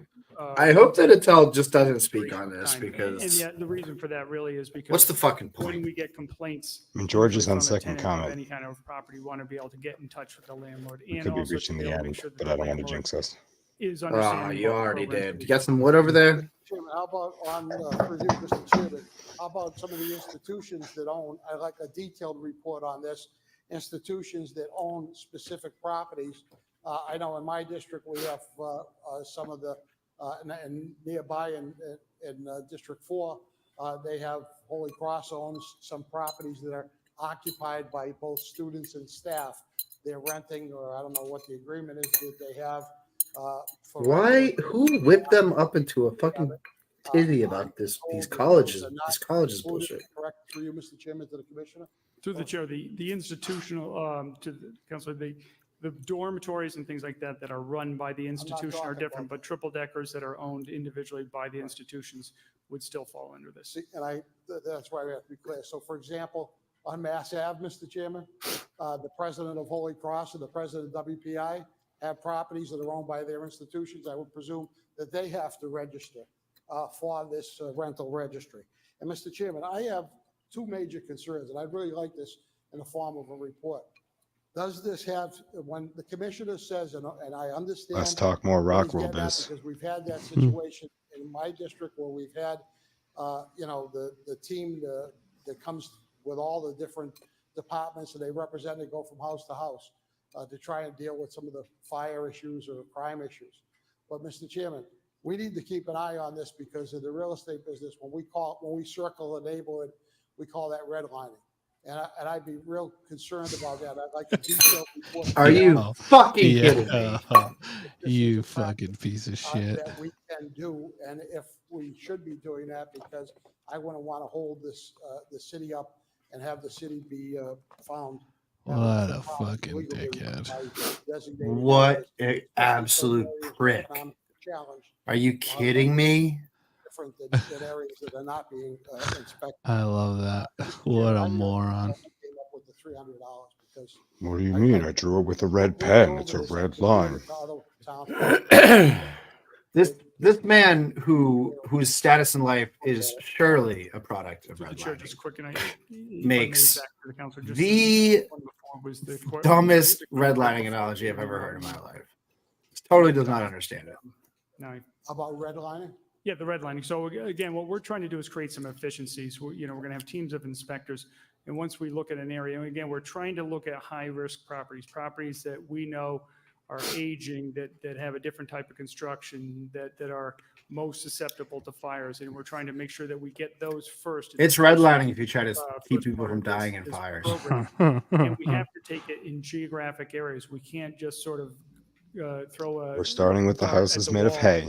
and have the Then we're going to inspectors move going to the all over houses the made of city. So we sticks. have to be I very mean, the concentrated triple in deckers how made out we of horsehair in the city do that it are in an area and then built in the move on to the 1800s, next or area. may as well be built out of hay. Creating efficiencies. We can't have people going all over the town. So that's Redlining may hit slumlords, but slumlords efficiencies are of the George Russell's inspection key constituency. and making sure That's that we're redlining. That's the real redlining is when you go up to the slumlords. Mr. Manager? To the chair, to the council, I just want to emphasize what the commissioner is saying, because I think it's important that we're careful on the words that we choose, especially using the word redlining. That has nothing to do with redlining. The purpose of what we're going to do to target certain neighborhoods is because we can't address all So the city all at once. fucking haggard to say We have to go red section by section to the point and that thinks we're that gonna you're cover doing think that you're like Got him. being smart. Yeah. because again, Aha. I'll accuse you of redlining against landlords. You know, a conversation has gotten extremely fucking stupid when Eric Batista sounds like the adult in the room. Right. Seriously. figure out slowly Hey, can we how to chill out? address all of the properties in our city that we have to address on a 5-year basis. Thank you. Mr. Chairman, through you to the manager, I said that I want to make sure we weren't accused of redlining, that we kept an eye on that. No one was doing that. What do you mean keep an eye on it? For there Jesus to be a Christ. discussion, we're It's a $25 registration fee. on areas that are challenged in any way. So I just have some concerns about that, Mr. Chairman. We didn't need a rental registry, 10 years ago when Providence Street had Broken clock.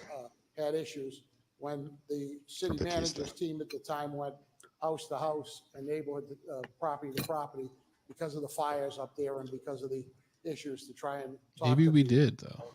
It can be done in another way, but I'm just concerned about it. I want to make sure we're not. Yeah. But but it couldn't be done another way because a bunch more fucking fires happened. Like, what the fuck are you talking about? Whether it was the 5-year grace period, waiving the registration fee, $300 to $10, taking the also the incentive. I think I'm thinking about some incentives. Let's get it on the package so we can vote on it. The manager's here. Let's see what the right thing to do here is and his recommendations. Instead of taking individual votes now, out of context, not knowing what we're doing, so we see the whole picture in the report. Mr. Chairman, do we need any emergency thing about the fine though, or a statement from the manager? What's Just that again? I'm sorry. About the $300 a day fine. I think Is that going in place right now? I think we should make a statement, or the manager should make a statement that that's going to be changed somehow, or held off for a while. Through the chair to the council, I'll have a conversation with the commission and we'll definitely make out a statement and communicate it to the council. Okay, so we'll send that to the administration. Those in favor, opposed, so. Oh my voted. God. And along with the 3 items. on the No, good for council Attell for not agenda. even trying to humor In favor, that. opposed, That's so voted. this conversation is entirely just fucking beneath her. I think we're on E. Yeah, request standing committee on public works and parks hold discussion reviewing the feasibility of using sturdier closed lid recycle bins only during recycle pickup. Okay, this is brutal. We're talking about recycle bins now. Again. Oh my on God. 90 days to ensure trash does not blow away once it's put outside. Goodbye, firefighter. Council hijack.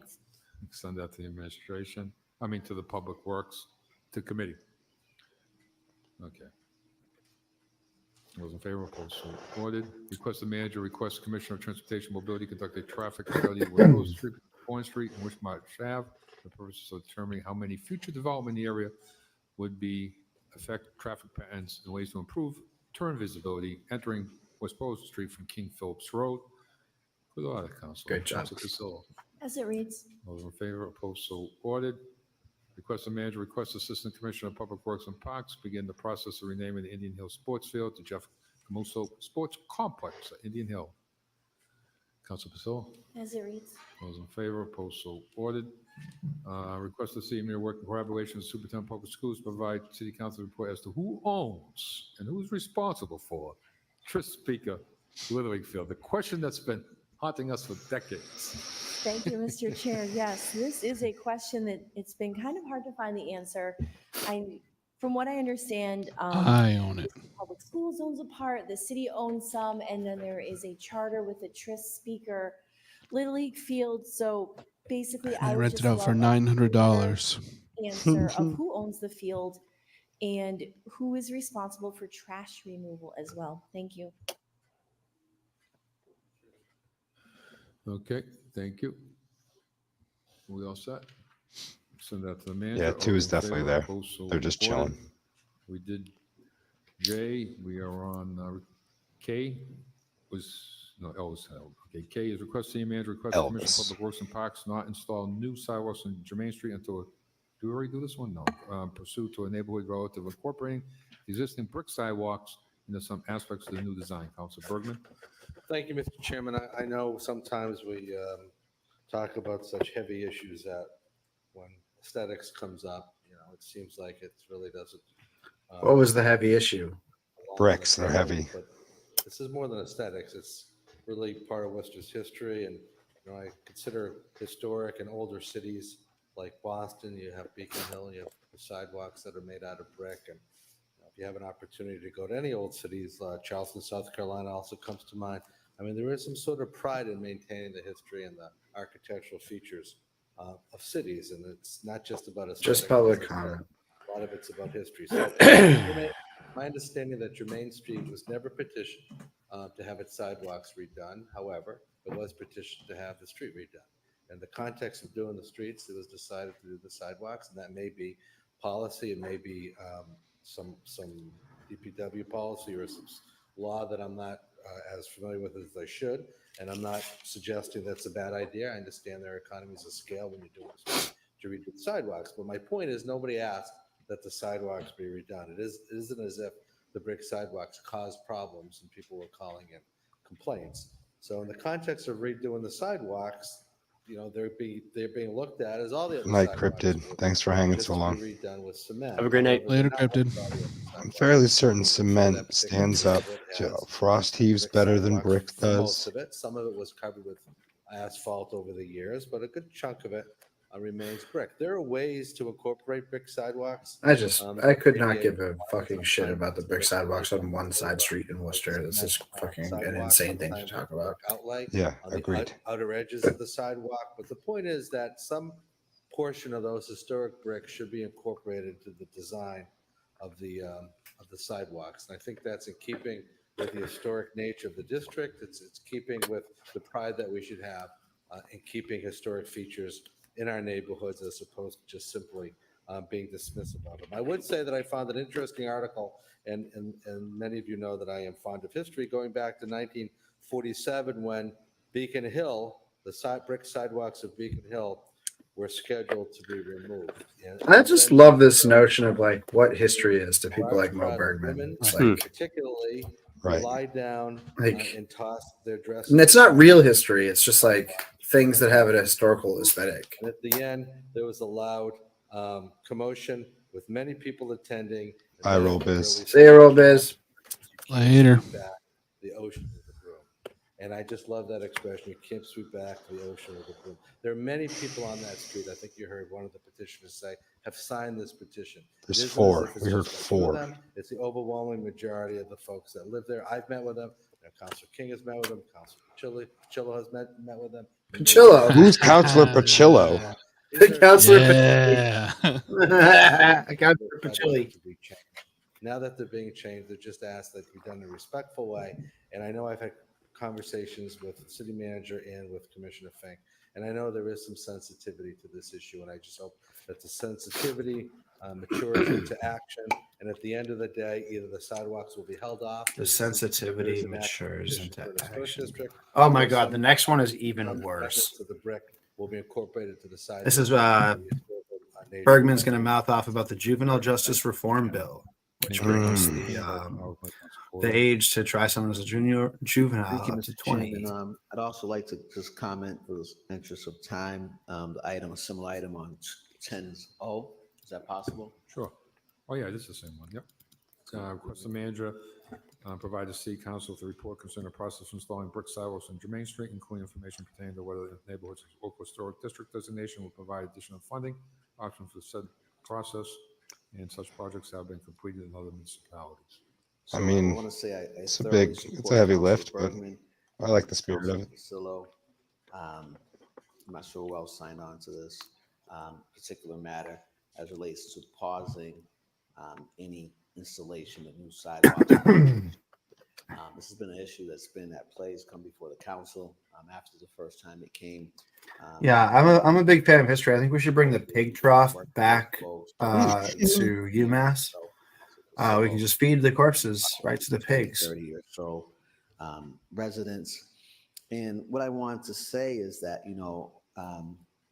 between myself, Councilor Bergman, and Councilor Pasillo, we certainly have been a part and parcel to that community taking steps to designate as a historic district.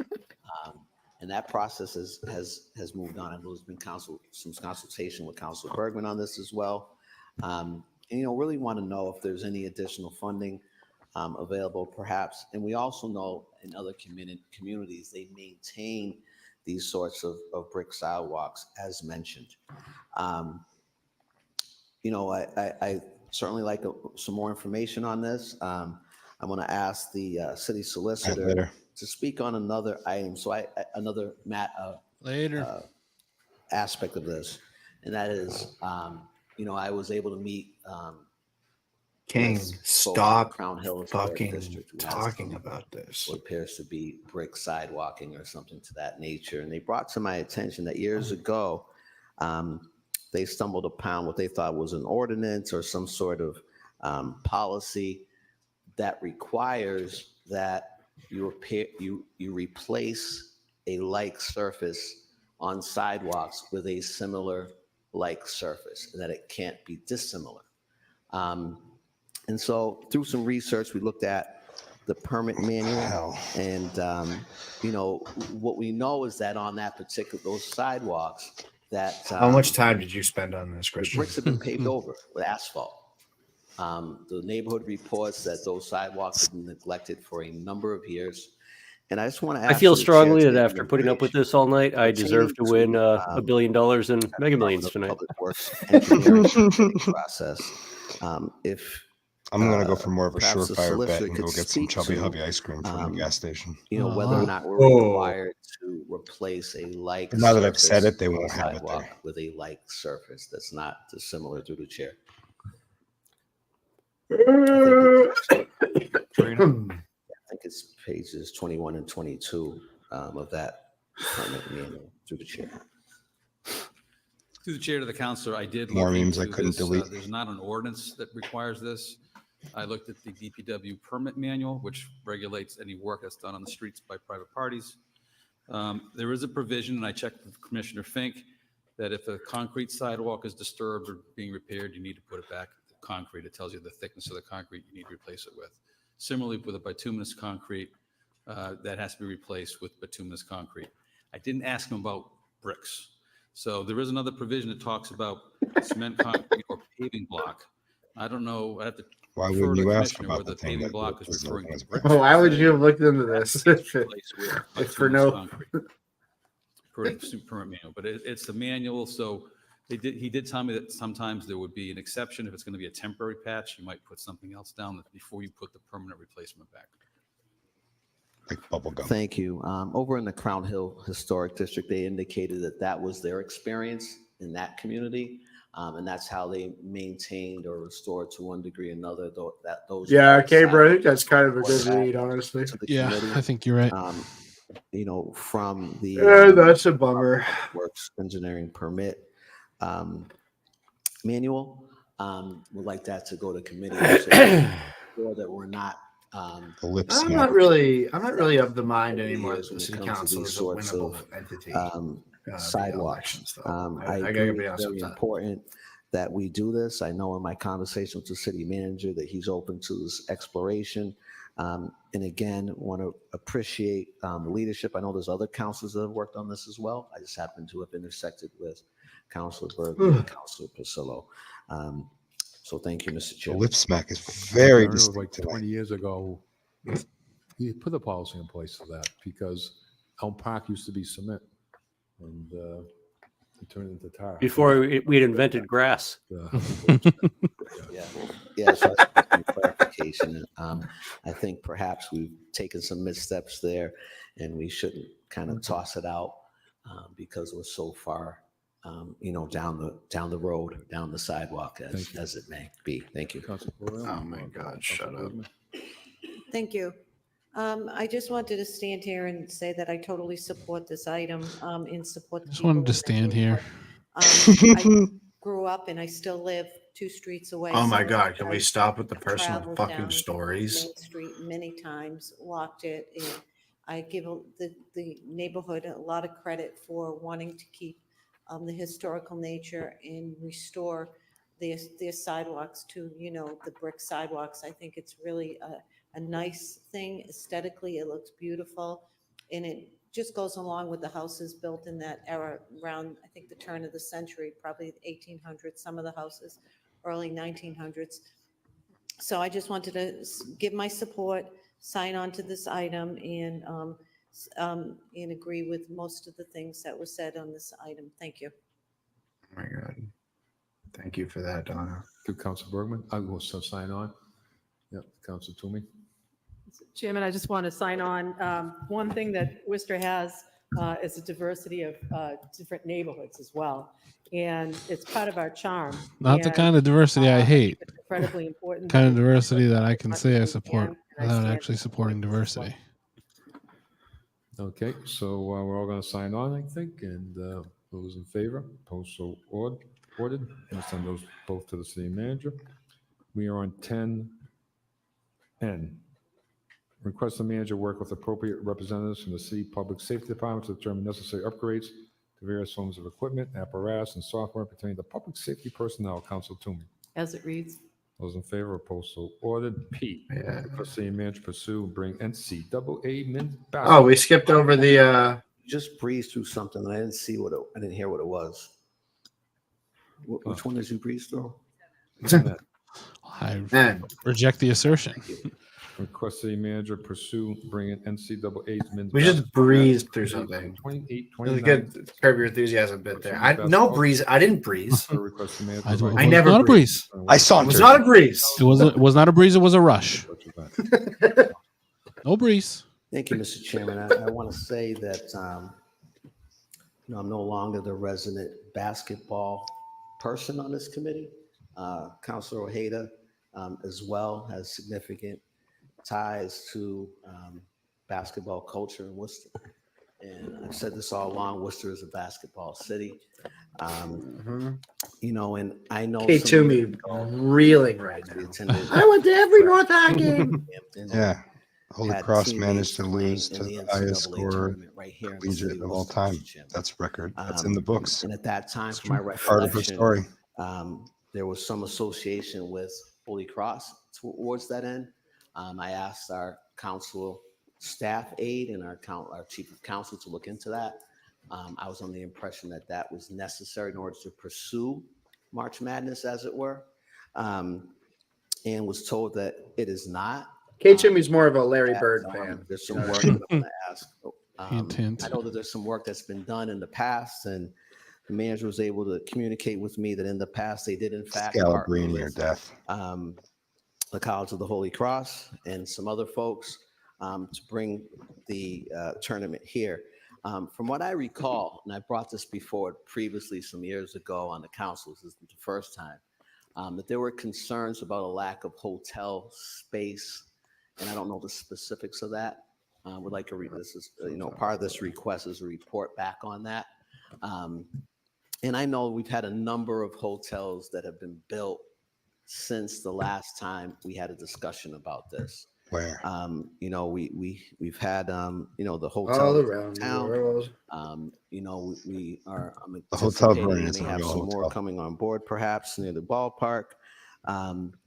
You know, and we're That's when we know Worcester's truly probably fucked have 4 it. or It's when the 5 Hotel Vernon is hotels like at a least hostel. than we did the last time. This was Like before the council, a Mr. Chairman. hipster fake European There's hostel. timelines for these bids as a consequence.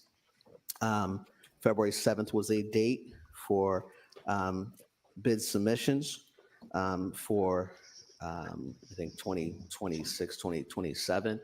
2028, 2029 is something that we can pursue.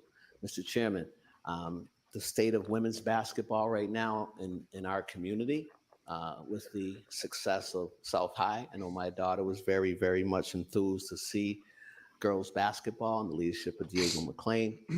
And we see throughout the country, women I'm stoked that female sports are getting more of a center spotlight. I just don't think we need to bring it to Worcester. And you know, so part of Didn't this work is with the also other to sport we pursue not tried. just men's but women's. This is the NCAA tournament, like March having tournament Madness games tournament. here. Now, I did some research No, I can on understand. It was pretty big than they used to do it in Worcester before. the economic it was impact great. that we could I think it's a anticipate. perfect thing. We took a look They at stood it until which is close in size to the city of Worcester. 2014. They report hosting They used to have a first-round regional March every Madness. few years in It's Worcester. a bit dated. Had a 2.4 Kind of the perfect thing to do economic for Worcester impact because for a very small period of time, Mr. Chairman. you know, Other places that it would host encourage men's and more women's restaurants basketball, to be regionals, active and Right. open they down there, report as especially. well, But when I worked at Tweeds, economic the impact the Vermont 5.7 Catamounts would come in every year, and it was 6,500 cool as hell. And rooms, going to the games, you can buy like a 10 pass all hotels for day for like teams, it was like officials, $100 and back then. families and You fans. watch like 8 games in the first Thousands round. of people, That's an insane. opportunity to showcase the city of Worcester, Mr. Chairman. You know, we have some challenges on Main Street. We have some challenges in terms It's of the permanent sports folks teams that we have don't trouble with. call it no fun Worcester. I don't subscribe to that, but our Main Streets could use some more activity. Main Street, you know, we have some improvements with the hotels and Chris Ruth, whatever that is. I can't afford to go there, but it's a nice place, I hear. You know, and we have the two-tiered restaurant there. Mercantile. Mercantile. Oh my god. Electricians getting out. So we have a lot in addition to, we know, the Canal District. So This is a Shrewsbury guy through and through. I certainly think we are going to be able sticking to do exactly that. what he knows. You know, and again, it will be significant. It will be significant for men basketball as well to come back to the city. The folks that were coming from Maine, New Hampshire, Connecticut, folks traveling all across the country to see their friends and family and teammates in schools play. I think with the work that we've done as a council, we're uniquely positioned. I also think with the work that we've done together with the administration and past administrations, give a beautiful opportunity to highlight the city of Worcester in the midst of this March Madness. And we certainly want to, again, reemphasize the beauty of March Madness on the high school level with our North High teams, our South High Exactly. teams, Coach Priorities. Coach Diego McClain, of course, David Shea, the athletic director, and all the school folks, all the friends and families. And, you know, I mentioned this on the radio the other day. The one thing that we know about sports historically. Listen, we would have folks together. We'd have 5 years to get breakfast open late night. I'd like to think that we could make that happen. Not confident. High school sports brings people together. College sports brings people together. And We just banned the internet for all city services. I'm not sure that we should be worried about. Figures have crushed barriers on the male and female sports. When you look at folks who have moved the needle in terms of social, racial, economic justice, have often been our athletes and our athletic teams, Mr. Chairman. And in that spirit, I ask that we have unanimous support of this as we move forward. Thank you. Council Toomey. Oh my God, here we Thank go. you, Mr. Chair. I like basketball too. Support that, and I also asked that separate order that we also request the manager also pursue the men's NCAA hockey tournament as well. Worcester is very much a hockey town as well, and I certainly have enjoyed this. She's always got to white it up. Yeah. Draw for our city as well. Thank you. Thank you, Councilor Ojeda. Oh my God. Mr. Chairman.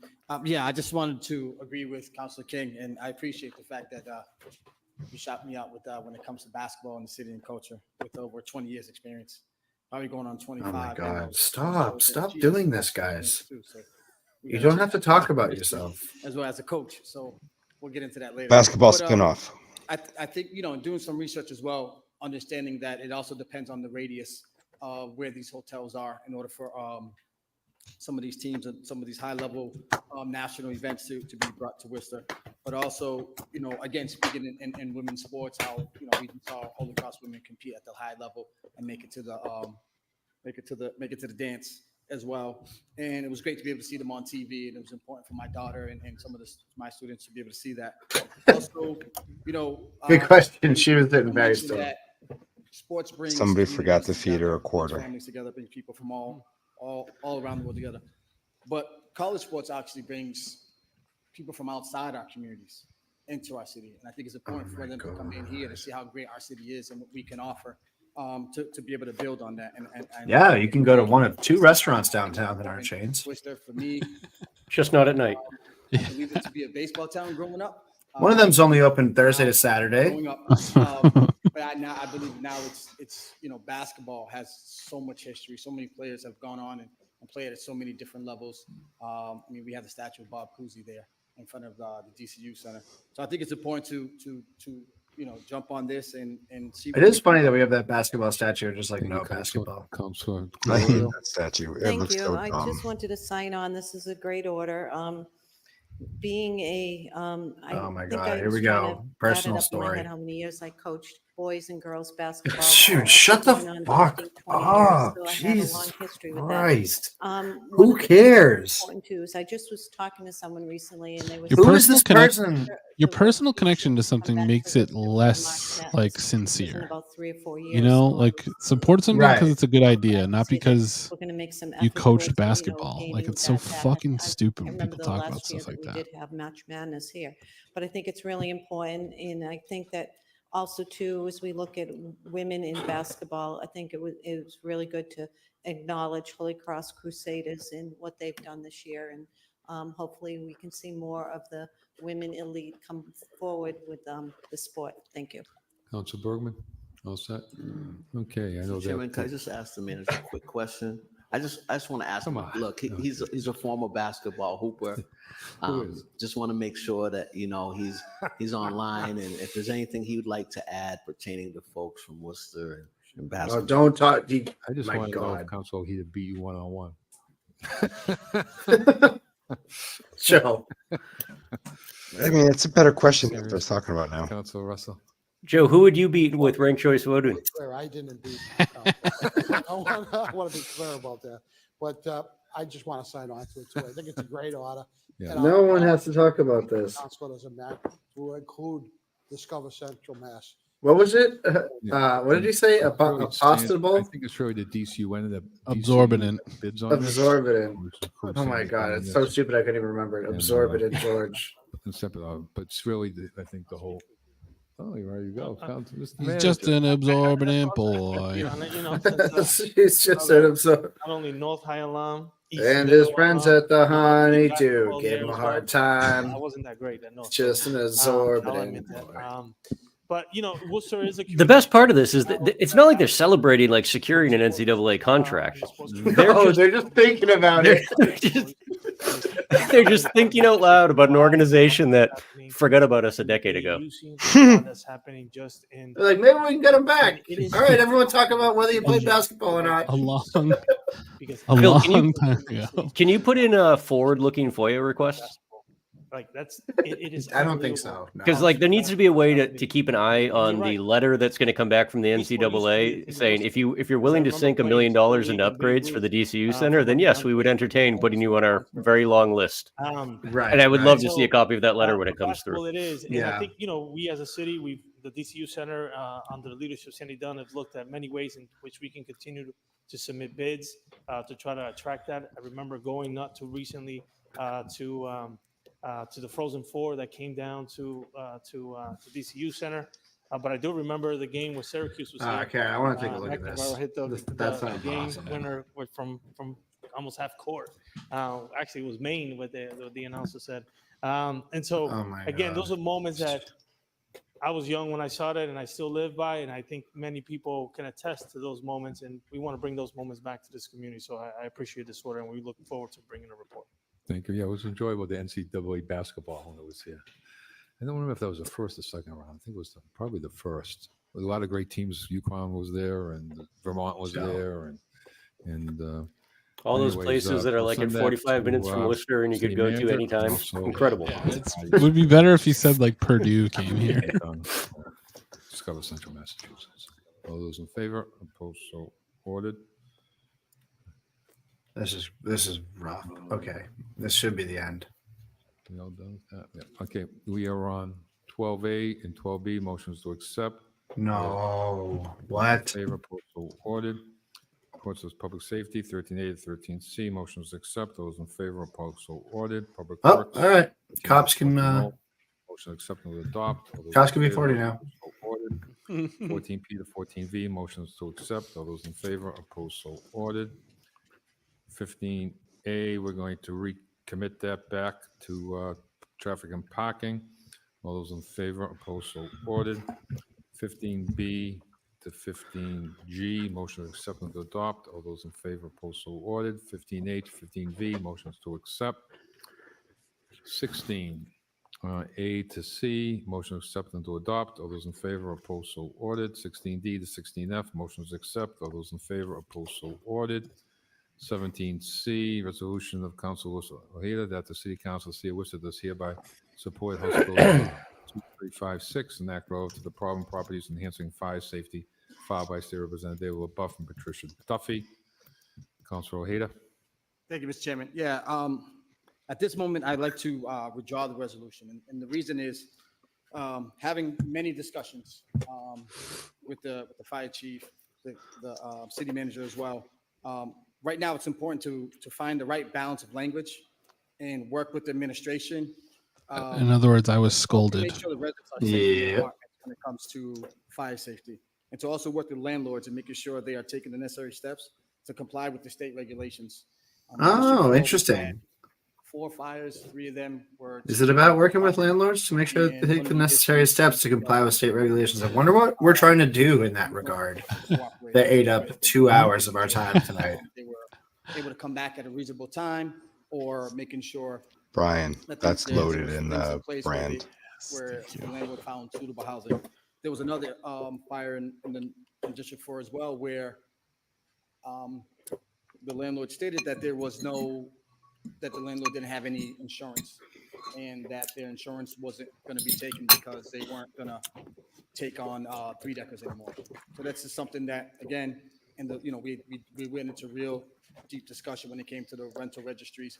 Some of this ties into that. So working with the administration, You don't say. close to them, I think it's important to, down the road revisit this and work with my colleagues to understand that, I hope and pray that we don't deal with any more fires in our city, but just to be prepared and understand that that this can happen. So I'm really working hard to figure out how we can make this work. Again, it's the right language, the right balance. Working with State Rep David LaBeouf, and he's working with the fire chief, as I said before. No, George, we're on a resolution now. We're almost out of here, folks. Again, trying to get ahead of it and working with my colleagues to make sure that, if this does, unfortunately, if this does happen in your district or in your area, that there's already something in place that you can, resort back to and make sure ultimately that the residents are safe and we can get them back home as soon as possible.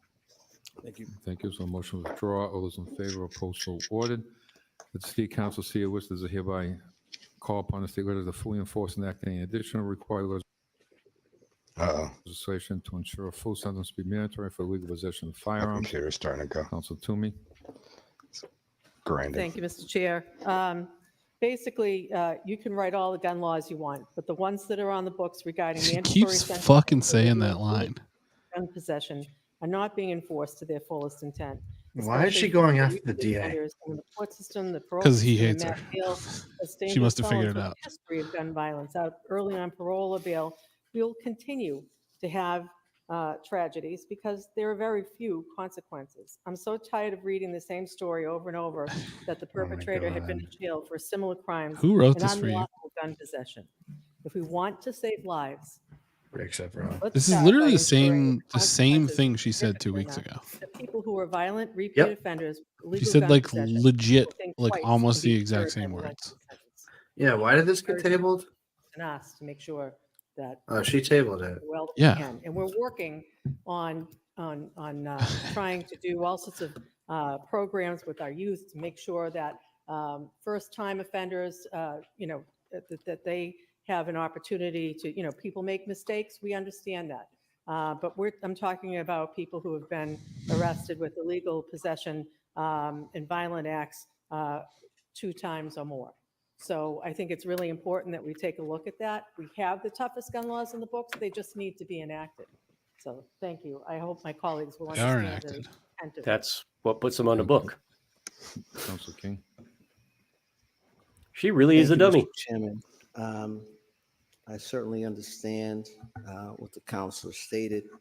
I want to state for the record that I will not be supporting this resolution, Mr. Chairman.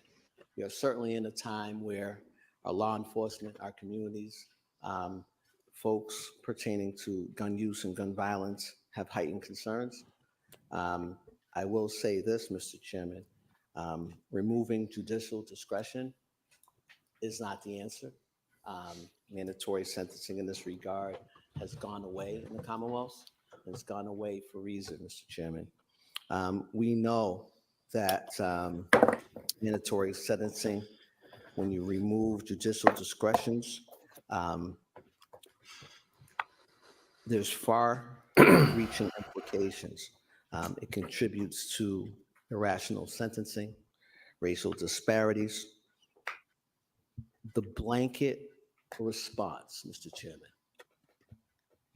We have folks in my line of work, social work, and dealing with families that deal with domestic violence, Mr. Chairman, men and women, and folks who are non-binary, and more. And those folks at times, because they're in fear, have guns.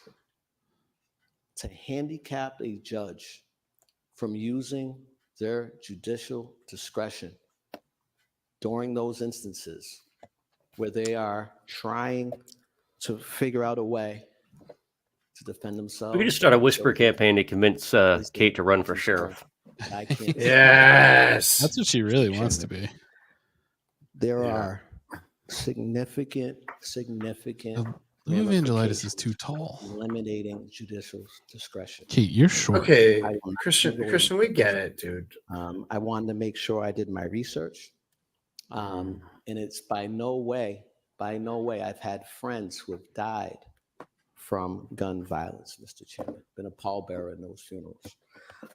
But as it pertains to this matter, there was Every not time even somebody says the word pallbearer, I think pallbearer. mass general law It's just attached to this. just a delightful little image for me. The proposed legislation is sort of a general statement here. And without that language, it makes it additionally difficult to support. Yeah, you're not. this Well, matter. it's a stupid There's resolution. just too many implications. Completely meaningless. Too many Why are you implications talking about it like for it's serious?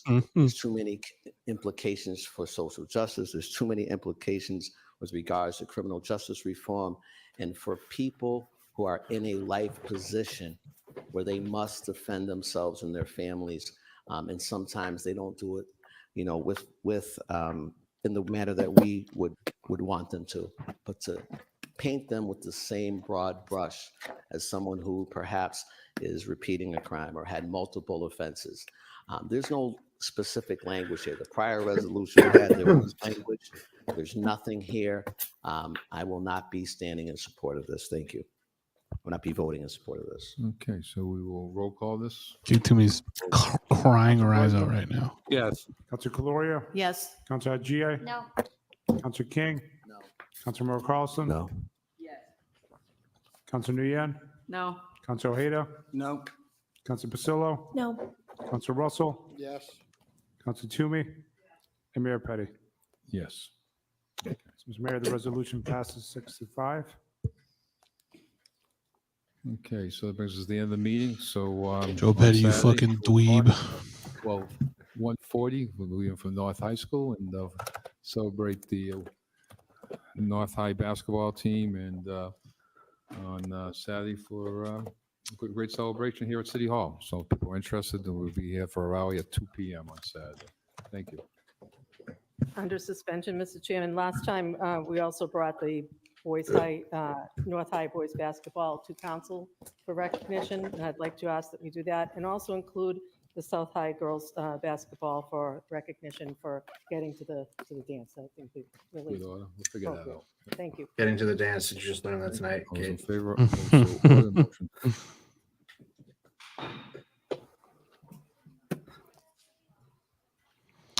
Wow. What a stupid meeting. Dumb meeting. That was a tough one. We haven't had a real 4-hour brain melter like that one in a while. I was hoping that George Russell was going to speak again, but can we throw that up there now, Travis? Absorbent boy, they all said.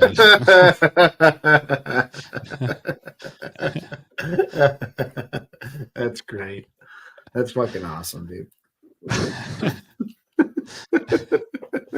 Sausage and peppers built a cage with her bones. Absorbent boy, they all said. That's great. What did we learn today? We learned that Candy Merrill Carlson has no idea that her rental units are supposed to be inspected. That was cool. We saw Kate Toomey be pretty racist a couple times. That was sweet. Great. Yep. And I'm coming up blank otherwise. George Russell going on a freaking tear. George Russell's a freak. Yeah. Joe Petty's a dork. Donna Calorio is maybe not fit to be like running her own life. I don't know. She seems like really like she's in a lot of trouble. Yeah. It's not going well. She needs to be managed, I think. Yeah. Oh man. Those are my biggest takeaways from tonight. Yeah, nothing good happened, that's for sure. No, this is a bad one. Yeah. Travis, you're muted. We got more time on that report, so now people can spend more time reviewing that. Right, before it changes Sick. or inevitably not made. Yeah. Yeah, it's it's It was bad man stuff. I'm here with probably, I think, the best way to sum it up. It was embarrassing. Embarrassing. Oh, interesting. Yes, I forgot about this. The remarkable step of an acting police chief. Maybe if he was real police chief, he wouldn't say this, but since he's acting police chief, he said that racism has happened at one point in the past, which is a big step up from the last guy, man. And they're willing to listen to people's thoughts about it, not the thoughts that are in the actual report that we just got. No. Or through the mechanisms outlined in the report. Right. But like, but they're all theory, ears like, otherwise. Yeah, right. Yeah. Oh man, what a farce! Worcester City Council is fake. It's fake news. It's like if they just called it a homeowners association, it would just make more sense. I think. I mean, the fact that we spent so much time talking about that rental registry shit in comparison to a very severe and dire indictment of the Worcester Police Department which one got them motivated and up in arms, it was the rental registry. So yeah, I don't know. It's a fake thing. It's a fake thing. It's a completely illegitimate body, I think. But think of how lucky we are to have so many former basketball coaches representing us. Right. True, that's true. Oh shit, yeah. It was basketball culture. It was really good use of our time that they all explained that they were basketball coaches if they were. I think that was really nice. Kate Toomey's like, I coached hockey. Kate Toomey didn't even do that. She was just like, we've been talking about something a little bit too culturally black for too long. I have to introduce a little bit of white back into it. She's the worst. Yeah, every city councilor is a landlord, basically. Yeah. We also learned that. And they're too old to use computers. Right. And they all just learned what sanitary code is. And what the dance is. So yeah, right. The dance, yeah. That was really nice. Kate Toomey to co-opt that language right after Louis said it. Oh, and then George said that something was redlining.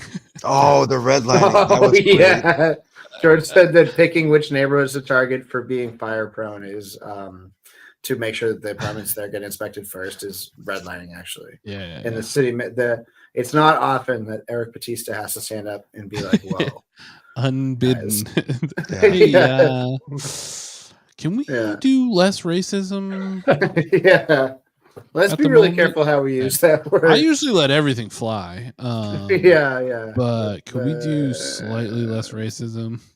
In the not near future, we're going to need that one. So let's just let's hold on to it for now, George. Yeah. Truth, Sally. Tax to the max was the saying of the night. Tax to the max. No, I would never. Does that need to be a T-shirt? Tax to the max. That could be good. I have a design here that has Fred Nathan's face that just says, "I am displeased." Yeah, that's like awesome. that. That's a cool one. That's a cool one. I'm just going to draw it as a grumpy man to make it kind of like Fred Nathan, but not give him too much credit. Yeah, that's awesome. Okay. I like that. We could actually use his face, and then to offset any obvious complaints, all the proceeds we'll donate to Tatnik Cleaners to help underwrite his laundry costs. Right. Perfect. Yeah. We got to keep that junk in its trunk, The donk. That's still a term people use, right? The donk, yeah. Yeah. So where do we find out more? Yeah, I mean, I think it was a pretty good show and a pretty bad meeting, and those usually are how things go for us. Yeah. So I think maybe that's where we leave it for tonight. Yeah, I agree. It was we tried. We all tried. So we're gonna be Thursday. There's no school committee meeting. So we're gonna try and figure out if we want to do something. Maybe. We shall see. And yeah, I mean, we got anybody got anything pressing coming up in the next few weeks they want to let anything about? No, not right now. No, yes, not right now. Nothing I can think of. My brain is pretty much melted off my head from that. So stay tuned. Make sure that you're obviously subscribed to BillShaner.substack.com, WorcesterSucks.email at Worcester_sucks.